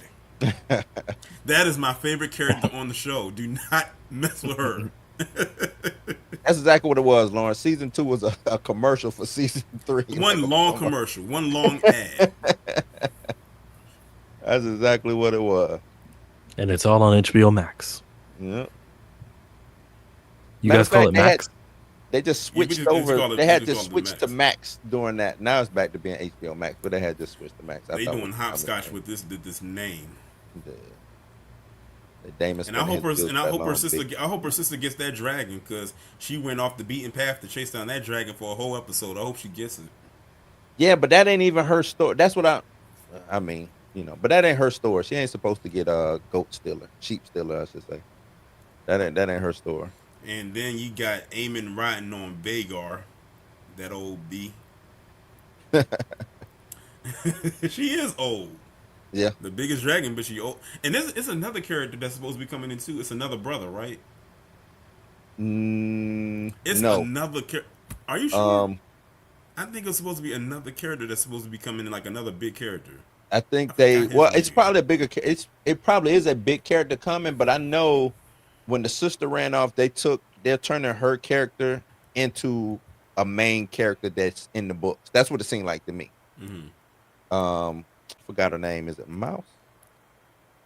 Forgot her, but she's what's what are they called? The Dragon Blood, the bastard sons of Aemon, or the bastard kids of all the Targaryens. She's one of those. So she got dragon blood in her, but she's not a Targaryen. You know what I'm saying? She's a strong. No, she would be a Targaryen by blood, but because she's a bastard, you get what I'm saying? She's not a Targaryen. So, but hold on, Blue. How did you feel about your wife Rhaenys, the queen that never was? When I watched that episode, I said I turned my TV off. I didn't want to watch it. I didn't want to see no end credits and none of that. I didn't want to see no making behind the scenes, nothing. I turned my TV off and went to bed. I was so mad.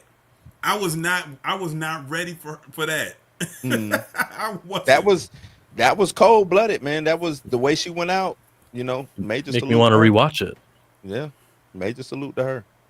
That was some good storytelling at its finest, man. Because one thing, you probably didn't see it coming. You know what I'm saying? I mean, she kind of alluded to it a little bit the episode before, but yeah, she You see how I said it makes me want to rewatch it?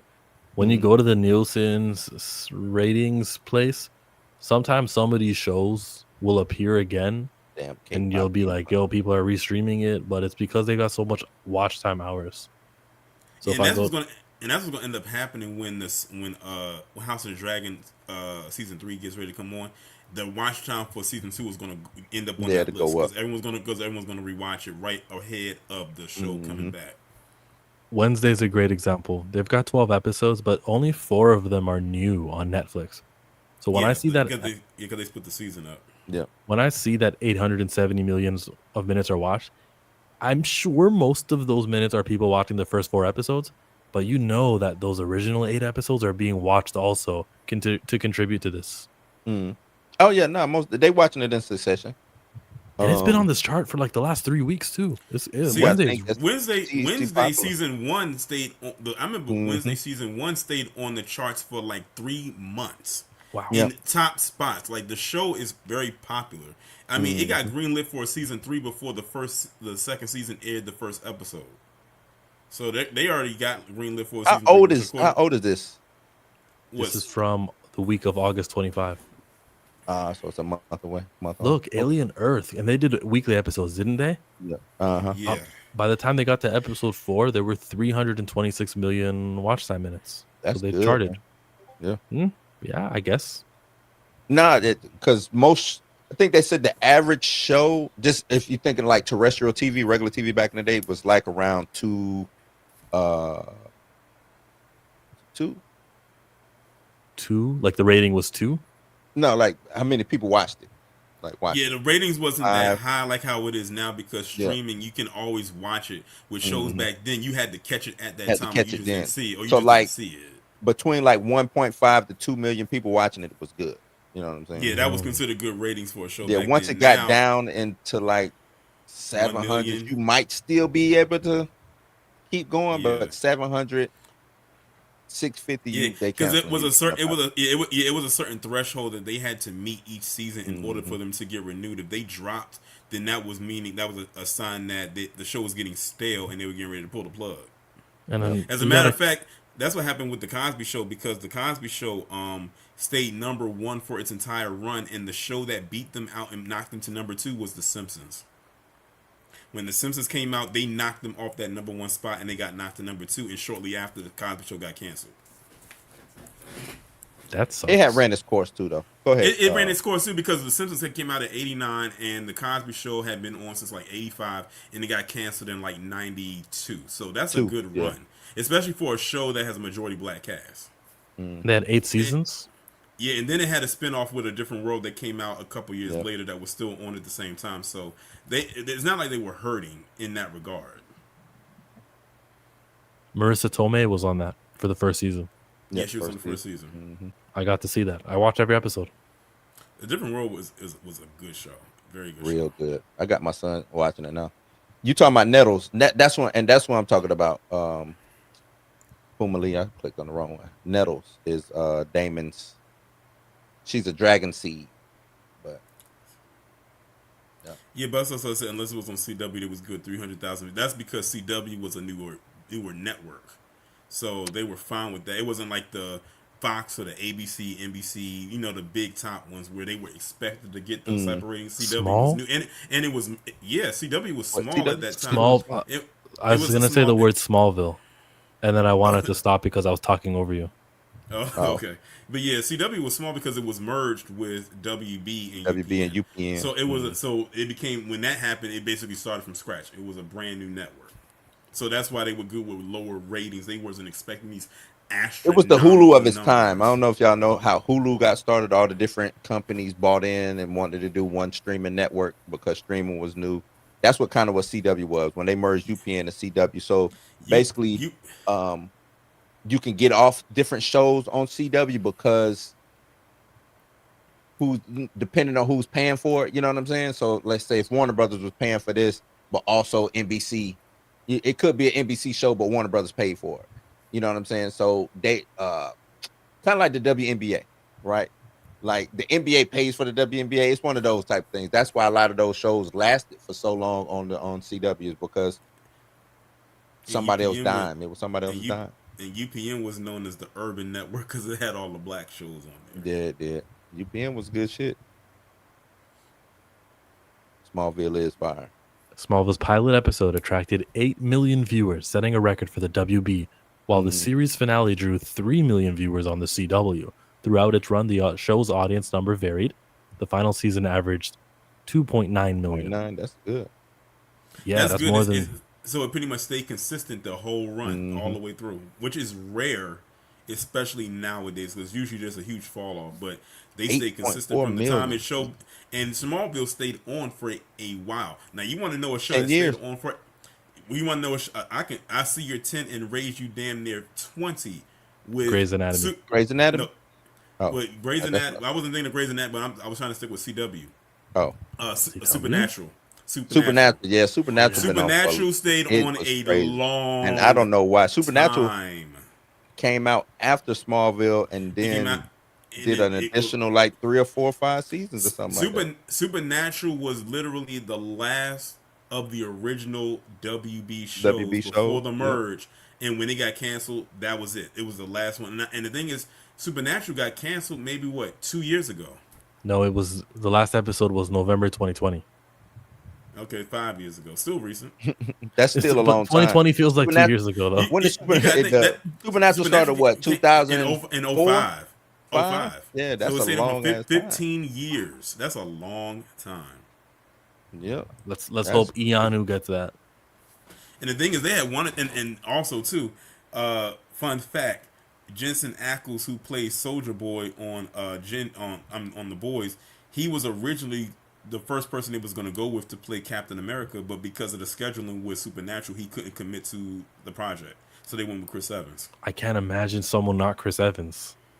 And when you see him playing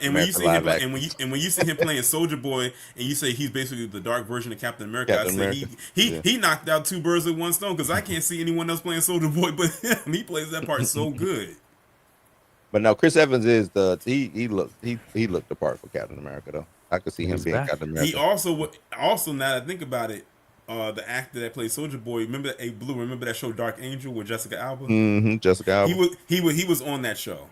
Yep. That was like one of his first acting roles, Jessica back in like 2000. That was Fox. That was Fox. Yeah. I'm mad that show only got 2 seasons. I like that show. That was based off a cartoon. Actually, a lot of people don't know that. Can't remember the name of the cartoon. I didn't know it was on based off a cartoon. What? Dark Angel? Yeah. You should watch it. Sure, I think you'll probably like it. It's a sci-fi based show. I'll like it. It's Jessica Alba. Of course, I think that's the reason why a lot of guys watch that show. A lot of them wasn't watching it for the plot; they was watching it for her. But it did have a good plot, though, but mainly for her, though.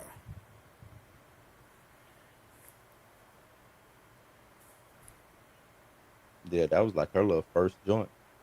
Yeah, that was like one of her first. I would say her first leading because she had done other little stuff before, but it was mostly supporting. But this was a show where she was the lead, and that show that's when Jessica was on a run, because I mean after that show she was everywhere. I mean she was in Honey, she did Fantastic Four, she was in Sin City. I mean she was in that movie called Into the Blue, that movie with Paul Walker. She was in a lot of things. She did The Eye. She was in a lot of things from like 2000 to like '09. She had a good generational run where she was in like, you know how like people say, oh, why is Pedro and everything? People saying that about her. Why is Jessica and everything? I said, why not? Yeah. I was in there like, why not? So why haven't we been seeing her in anything recently? Is it really just like she had a good look? She got out, I think she got out of acting, and now she has that company, that business that's made like over $1 billion. If I was her, I would get out too. Nah, she did a Netflix movie. She did. You know what she did? Yeah, she did do a Netflix movie. I think it came out like last year. And it was like #1 movie on Netflix for like a long time. Trigger Warning? I think that's what it's called. Trigger Warning. Yeah, it was called Trigger Warning. Yeah, action thriller movie, hour 46 minutes. Wow. Yeah, she was back in her action bag, because it's been a while since we've seen her, one, in a movie, and two, in a movie where she's doing action.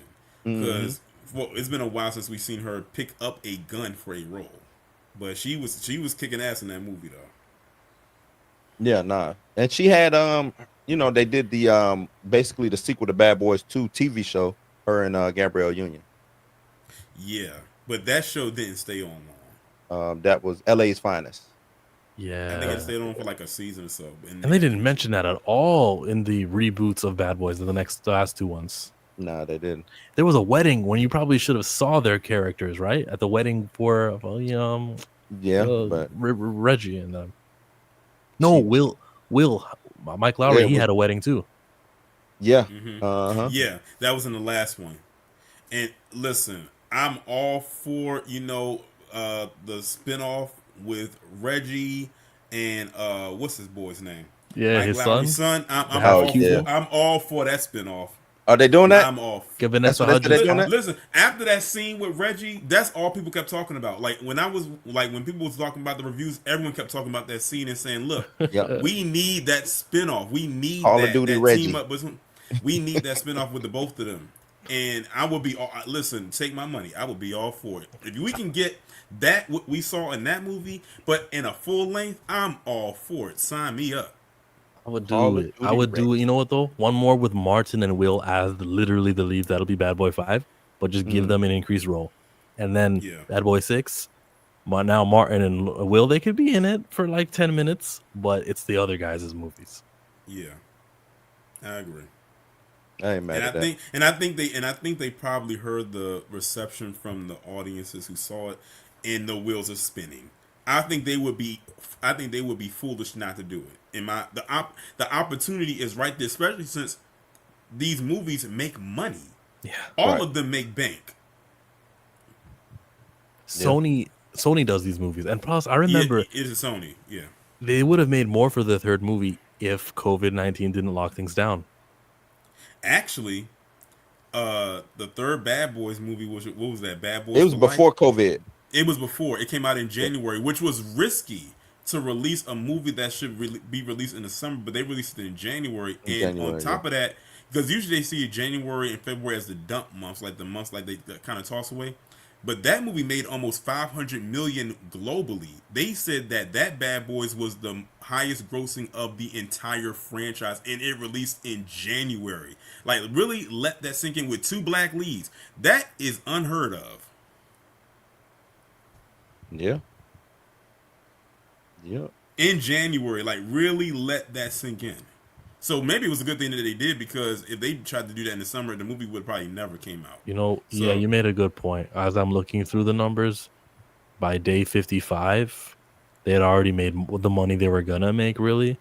So I don't know how much I can say that the lockdowns really affected it. It really didn't affect Few it, million. because the movie came out in January and everything started locking down like mid-March. So the movie already made the money it was going to make. I mean, it still really could have made a few more million. Like, I mean, 20 million more. You want to know what's crazy? It was only 2 big movies in 2020. Bad Boys Ride or Die and Sonic. Those are the only 2 big movies of 2020, because Sonic came out in February. Yeah, Didn't they slide in like New Mutants and Tenet also? Yeah, but it didn't that make don't money like count. that New Mutants because don't even count, man. they did, but it didn't make money like that because everything was still locked down, It was so it was closed, limited. I saw it. I saw those movies. Tenet I was saw it. actually pretty. Tenet was pretty good. Like the sound design in that was really good. Tenet was stupid. Did you say the sound design was good? Well, you thought it was. You thought it wasn't. Yeah, I thought it was garbage. I thought I couldn't hear a damn thing. Well, that was another thing. People said it was too loud. I didn't Tenet was understand it. stupid. Thank you. Tenet was stupid. Majority. When did Dune come out? Didn't Dune come out 2020? No. Because it was a day and date Dune, movie, right? I think Dune came out in 2021, if I'm not mistaken. Dune It Part was 1, the following 2021 in 2021? September. September Okay. says When did Godzilla vs Kong come out? I think 2021. 2021? Also 2020.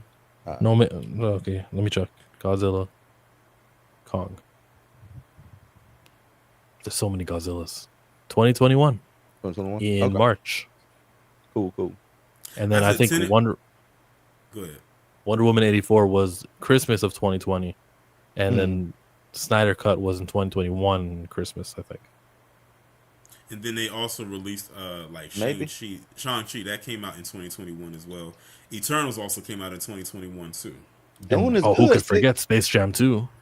Space Jam too. But, oh my Ah, God. Yeah. I forgot all about that movie. Didn't even watch it. that dude want to be Jordan so bad, man. That movie was not needed. Okay, it just But wasn't.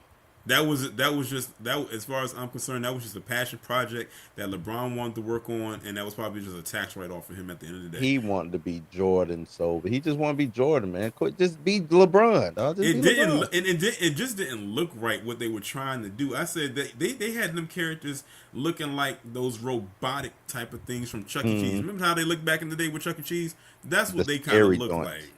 Yeah. The animatronic Chuck E. Cheese. I wasn't a fan of the first Space Jam though. So I Oh, love really? the first Space. I love the first. Oh, Space because Jam. look at your age. That's why. what you mean? Because First me and Space Jam Torian came were out, what was clearly that, younger. 90? Me and Torian had our imaginations running wild. You could play No, golf. I was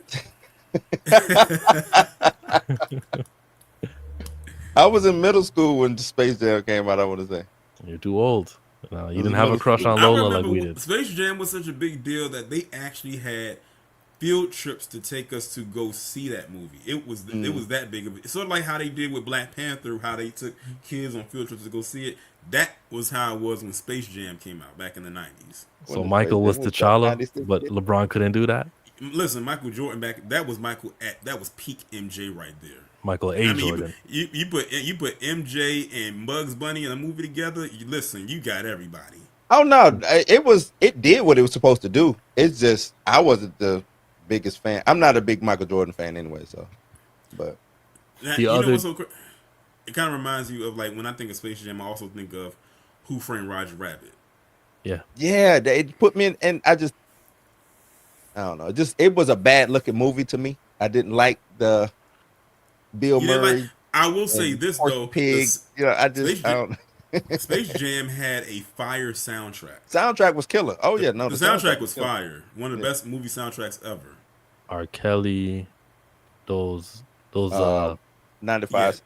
Was it 95? Yeah, R. Kelly had All for One's Welcome Monica. to the Space Ella Jam. Jam, do your dance at Yes. the space. Everybody get up! It's time to slam now. We got a real jam going Yeah. down. Welcome to the Space Jam. What a good way to open up that movie. I remember when the Monstars came up, hit 'em high, hit 'em high, hit 'em. Yep, yep. That was And- who was that? Method Man. Who The was funniest that? part to me was when they took when the Monstars had took the talent from the players. When they took the talent from Patrick Ewing and he tried to shoot that free throw, he shot it too high and hit the popcorn man and he flew back. Oh, it's been years. I might need to check it out. I should have when I saw Space Jam 2. I should have revisited Space Jam 1, but it's been years. I'm going to enjoy that one. The last day and date release WB movie was James Gunn's Suicide Squad. And that movie Suicide made Squad. nothing. The budget was 185 million. It only brought in 168. We're still feeling the the I effects wonder what of it that. did on streaming. Yeah, it's streaming. That's the question, right? Because we're feeling the effects of that. That prioritization of streaming services and making Mhm. people care about their streaming was something that made people not value movies anymore. Like it's the thing that you can do when you stay at home. Even Yeah. today, with the quick releases where it's only in the movie theaters for 60 days and then you can watch it on streaming. People are Yeah. like, nah, I'm good on movies. I can I'm just watch them good. at home. I mean, Yeah, you can thank COVID for that, because back then that's when movies. I remember when movies would stay in the theaters for like 6 months, and that's what then the that's what VH they and the need to do VHS that. would come out, and then the VHS would come out like towards Mhm. the end of the year. Like Right. movies back then had Movie, a it used very to take. long theatrical I run. looked it up. It said it would take about a year and a half. I did a show on it one time. I want to say it was a year and a half. Because I remember when I went to go see Star Wars Episode 1 back in '99. I think the movie came out in like March of that year, and the VHS didn't come out until like January 2000. So You're yeah, talking a about year. almost an entire year. Average was a year, And don't forget or that even this longer. is the television debut of Harry Potter and the Sorcerer's. Like you would see that and you would go, "Oh, gotta sit down and watch this." It's on TV for the first time Sunday night at 8 o'clock on CBC. They made it. Pirates of the Caribbean. I remember the first time Pirates of the Caribbean's on TV. It's the debut. I tuned in for that. We don't have that. Do y'all think they're missing money on doing that? Because I personally think they're missing money. They are. I think so. I don't know what streaming brings in because it's subscription based. You know what I'm saying? And it's a finite amount of money that you can make. But I do my theatrical run. And let's say I don't mind 90. So you do 90 days theatrical run, right? I would pull it out and set it aside somewhere so people can miss it. I'm not putting it on no streaming or nothing. Probably 3 to 4 months after that, I said, okay, it's available to rent. Now I make, you know what I'm saying, make some money renting, get that back on renting, and then after maybe I rent for a month and then I say it's available to buy, or vice versa. I don't know, or maybe the same time you can buy it, rent at the same time. I don't know. It's just Then revenue, I'll though. go- Why not? Even if you don't make that much, you'll make something. Right, you'll make something. Then I'll go streaming. So I'm with you. I think it should take a year to get the streaming at least.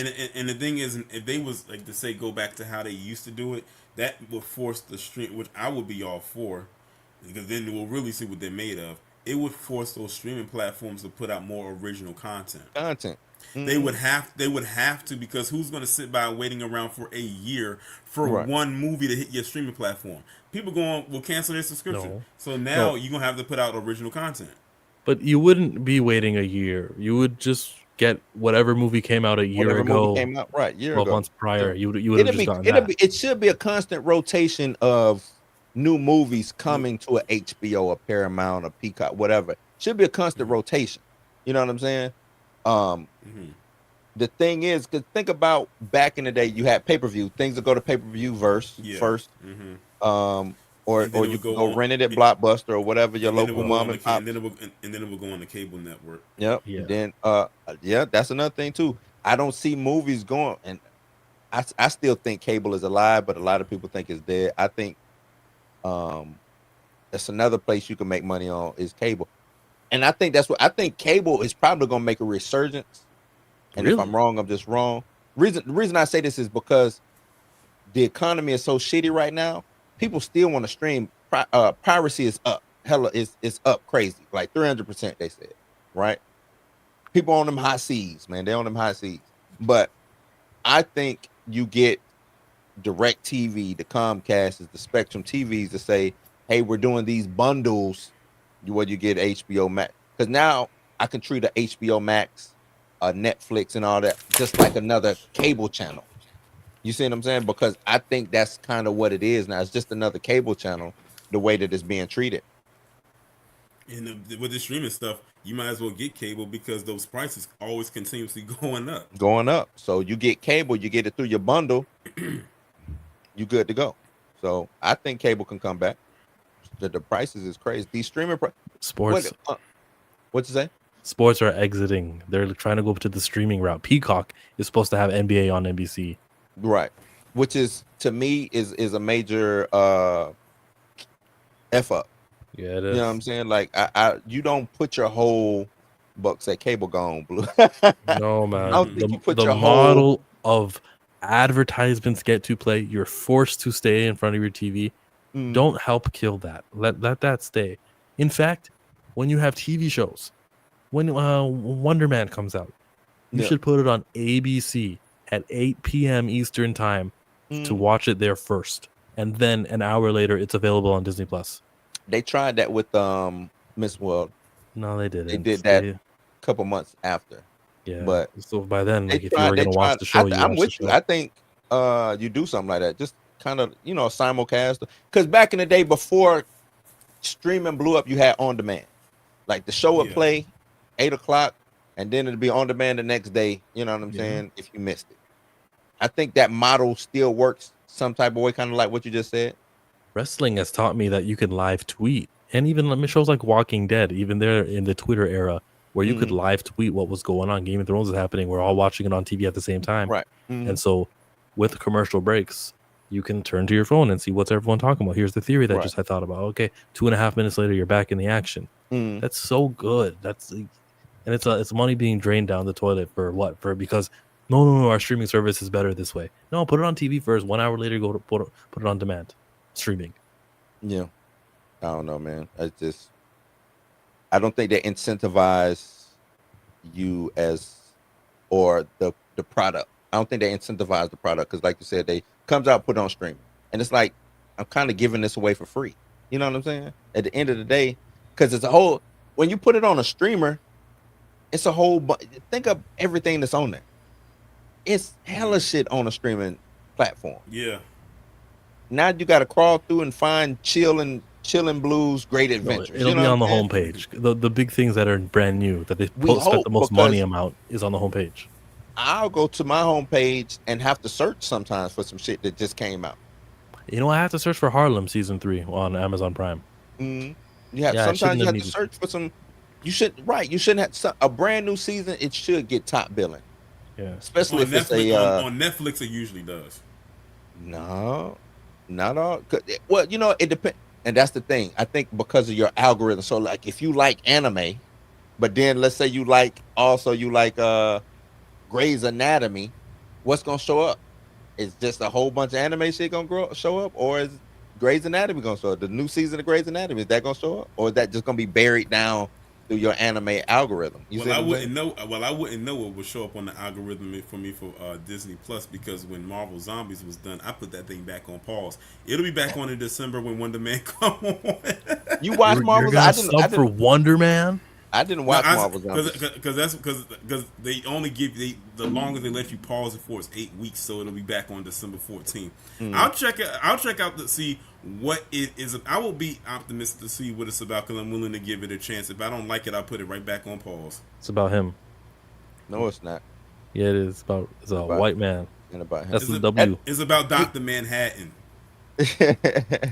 He looked like the dude out True Blood, man. Him? Yeah, that kind of looked like dude out True Blood. I The main used character. to watch True Blood.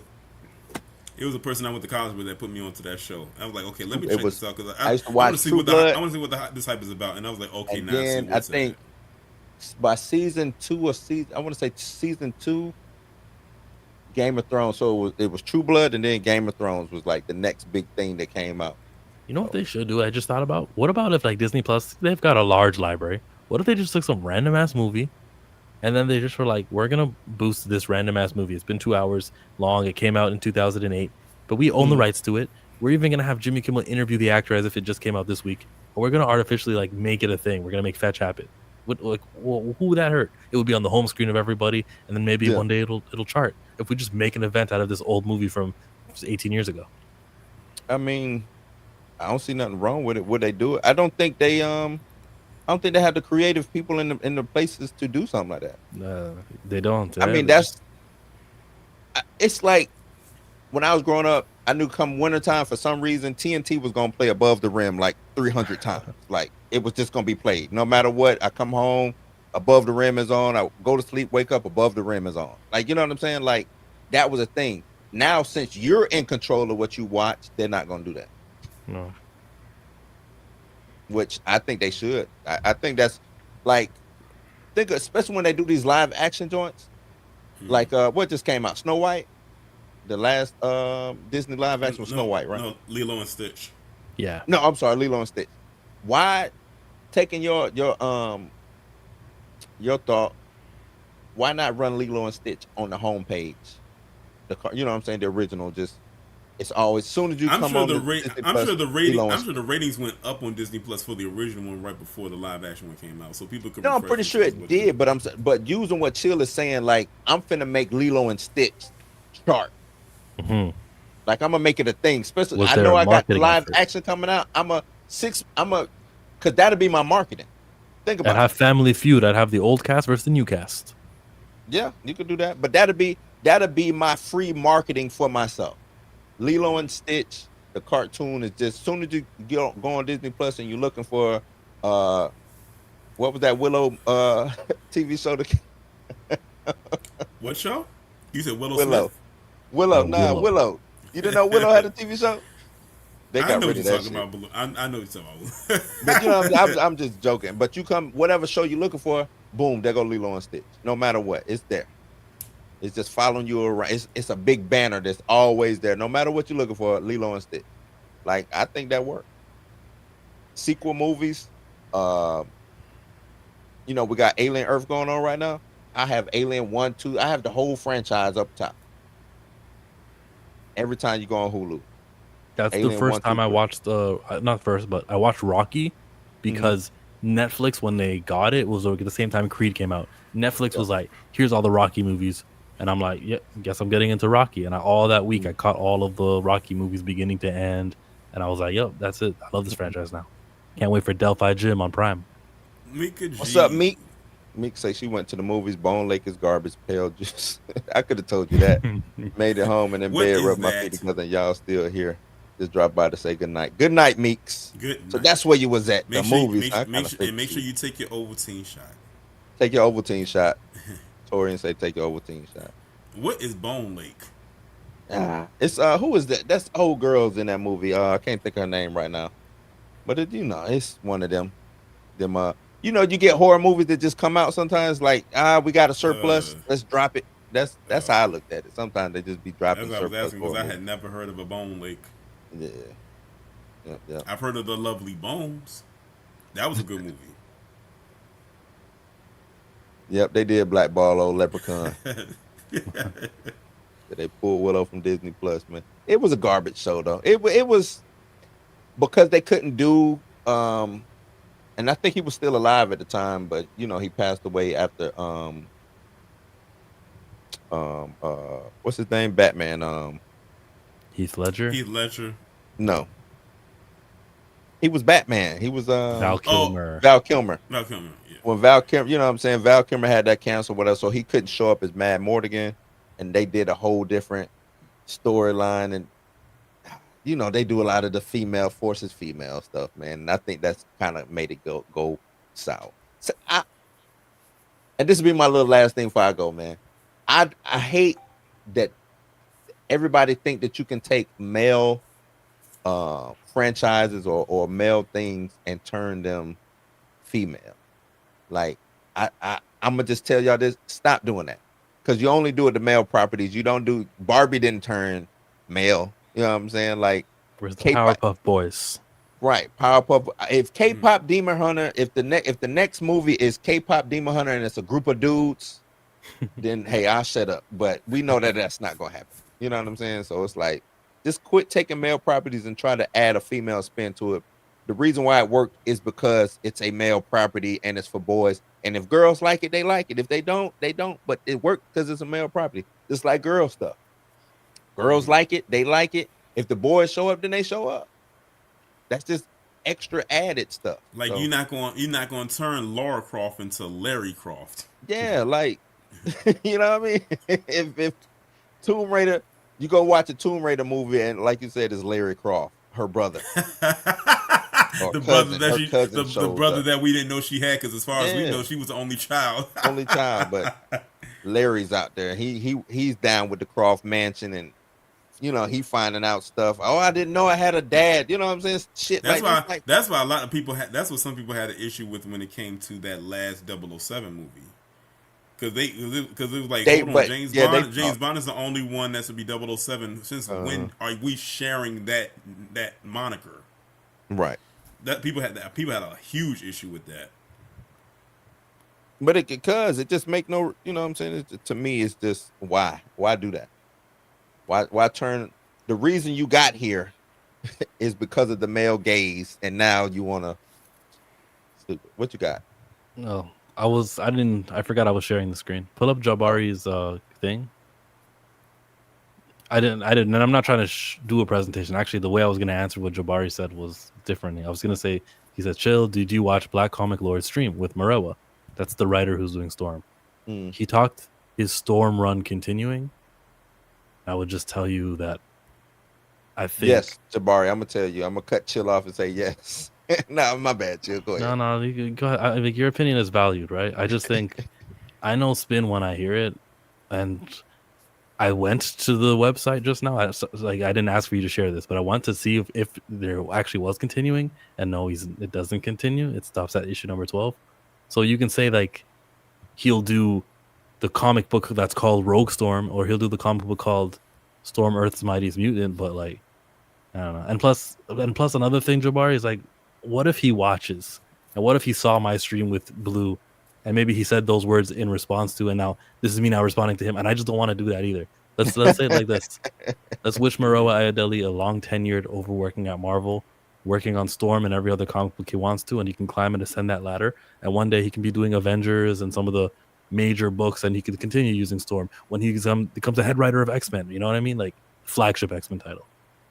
So let's put it like that. But yeah, I did see, and I saw him say how he's doing 20 comic books, and I classify that as spin, but I'm not trying to get in a tit for tat, toe to toe, blow for blow with somebody. I told you it's all about what they want to do, Chill. It's all about what they want to do. You could be right, could be ending, or could be going on, but I am right. I am right. You know, I don't think you're right. Okay. Six said you've been waiting all string for that. And he gave you the lob. He gave you the alley-oop for it. No, I didn't. I said something earlier about Storm. Didn't I say something earlier about supporting characters all in like the Storm comic book? That was my job at the Storm comic book. When we're supporting her dad back. We're gonna bring them all back, man. Get it. Storm. What's this? The battle. Haddad. Yeah, Haddad. Yeah. Haddad. Haddad. Yeah, Haddad. I got the comic somewhere here. I did pick it up. No, I don't have it right with me. But let's wrap it up, man. Subscribe to Chillmonger. Thank you for having me, Blue. Blerd AF. I'm gonna go to a pirating website and stream Monday Night Raw right after this. Say that on here, Chill, man. You're gonna get a set done now. They probably like that stuff. That's Chill from Chillmonger. Check him out on YouTube. He is your favorite YouTuber. That's what he likes to say. And that is Torian Rain Reloaded down there. What you got coming up, Torian? Let's see. Tomorrow, I know I have a mini deep dive video that I'm uploading as well. If I forgot what it's about, but it's going to be a mini deep dive. And then I'm going to be doing another wake up call video for one of these new up and comers. They ended up getting fired because they thought they apparently didn't understand that the pendulum swings both ways, and it then came and knocked them off the chessboard. So now I have an opportunity to, be a little petty with it. What can I say? It's what they deserve, and I barely know the person. That's honestly, no, because this is not a person I've spoken on before in the past. This is like a person that's trying to be on the rise, and I'm like sitting here saying to myself, I said, "You are a new fool," as the old folks would call it. A new fool. That's what's up. That's what's up. Y'all check out Tori and see what he got coming. Y'all wait tomorrow. I'll be doing some blues news. I don't know what I'll be talking about. I might talk about what the Olsen girl said about her not remembering doing the voice for Scarlet Witch. In other words, she's saying, "Wait a minute, I don't remember getting a call to do this. Why are you using my likeness?" And I didn't get a call. Wait, did she do the voice for Scarlet Witch in the first season of What If? Yeah. Uh-huh. There it is. She was like, "Wait a minute, I didn't get a call." But So that's what she who's said. this She was person? like, "We must have did this during the pandemic." I don't remember. She being petty, right? She being petty. I'm not mad at it, but you know what? I'm glad that a lot of the people over there, like, because it felt like a while, like you will only hear the good stuff that came out of there. Like, oh, how I'm so glad to be a part of this Marvel project. Remember, at one point in time, the goal was to be a part of an MCU project. Not anymore. You don't hear Bad that. over there, man. You don't hear about that. You don't hear that kind of talk like that anymore. That culture Samson is bad. Idris turning down the lead of Black Panther 3 because he wasn't T'Challa. Is that what happened? Yes, facts, 100%. I DM'd him. I mean, I'm not doubting you. I'm just saying, He did you? he Is that, DM'd him. I DM'd him. He didn't DM back, but I DM'd Oh. him. I said thank you. I mean, look, man. I think the culture over there is bad. That's what I believe, and they got to get them a new GM or whatever you want to call it. Feige got to go, man. And that's what Scarlett Johansson said. She said, "I don't give a damn if the movie came out during the pandemic. When I signed this contract back in whenever, you said I was going to get this and this and this. You didn't say anything about going straight to streaming. Now you gonna have to work something out where if you want to go streaming, fine, but it better be a day and date release where it's on streaming." And it's also in the theater, so she actually won that battle because not only did they do the day and date, but they did premium. So that means They gave So her, you- because so- she was a producer on the movie. They gave her an extra. They gave her premium because they said, you know how like how they did on HBO Max when they did day and date release where you could watch it at the theater or at home for free on the streaming. She said, no, you're going to release it in the theaters where people have to pay for it there, and you're going to do premium where people have to pay for it on the streaming, so I can get paid both ways. And that's what they did. And then on top of that, that still wasn't enough because they still kind of broke something in the contract and took them to court, and she won there too. And that's it. And now that she did that, And she won Jurassic public World court movie, too. and Yeah, now she got about 40 million off of them. And then she turned around and did Jurassic World, and now she's the highest paid actress in the world right now. No, I they said said she got about 40 million off of that breach of contract from Disney. And that wasn't Go ahead. Go ahead. Now I was saying, and I said a lot of people don't know this. Scarlett Johansson is from New York. She knows how to hustle and get her money.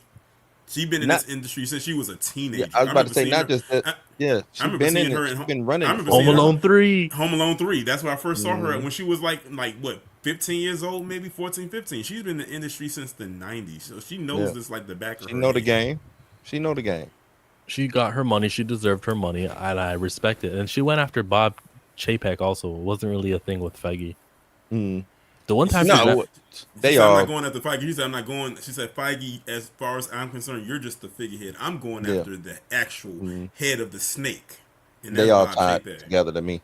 She has Feige. beef with Feige though, because in Thunderbolts she was supposed to be an executive producer. She said, "Take my credit off of that movie." Yeah, I saw her say that. She like, I don't want nothing to do. That's crazy when you don't want nothing to do with making money. Well, That's why when wasn't she people right? say. That's why when people say if they say bring Black Widow back. First off, I'm thinking to myself, how's that going to happen? Because one, her character is dead. Like she's gone. Then the treatment that she got after the fact, where her movie, honestly, her movie should have came out after Civil War. Yeah, That's when they should have came out with her movie because that's where it fit at. Not after all the events have happened and then you say, "Oh, by the way, here's her movie." Yes. I always thought that was weird. Like, that's them not having a creative, wherewithal to see into the future. Like, They had a I could female have told you quota. that. They had a female quota to make a movie with a woman, and she was the best candidate, and so they did it. And then that's all. That's the reason. But she can be returned. All you gotta do is a movie before her. when or the Captain prequel America should have returns been- all the stones to all of the different places he got the stones from, he's gonna get the soul stone, put it back, and the deal is a soul for a soul. So then she gets to be alive again, just like that. Yeah, but that's weird. I put the soul stone back and just as far as she she's just concerned, comes. the damage is already done. Yeah, the damage is done. I think that movie should have just been about her and Hawkeye in where were they at? Vormir. No, when they No. first met. No, they was in Budapest. Budapest. That's what majority of that movie should have been about. To me. Yeah. But yeah, man, I appreciate y'all two fellas, man. I really do, man. Until next time. Go take that shot, Blue. Nah, man, I'm good. No Ovaltine today, brother. No Ovaltine today, brother. Recast the But child. yeah, man. What'd you say? Pre-order Storm, That Earth's part. Mutants, Earth Mightiest Mutant. Don't listen to them fools about that Wolverine game. Y'all know y'all gonna go and buy it and play it, but come out next year. Woke Wolverine. I know I am. Woke Wolverine. Yeah, man. You ain't got to go home, but you got to get that hell up out of here. Like Dre say, vibe higher. And Taste the what he say? Biscuits. He And says a Taste lot the of things. He says, I'm going to get in where I fit in, homie. He says, what else he says? He says, yeah, I'm going to do my team. Peace and vibe higher. You know what Yeah, else he peace and says? vibe. He says, Ant-Man and the Wasp and the Quantumania. That's too many the. And Yeah, it's just Dre Ant-Man. gonna come back. Dre gonna look back at this playback and he gonna come on here and he gonna clown you for what you just Yeah, said he is. on I his know. show in the morning. He's probably searching right now. Is it really called? Oh, it is. Yeah. Okay, now you learned the title of the movie. I'm helping. See, I saved him. we out, man. We out.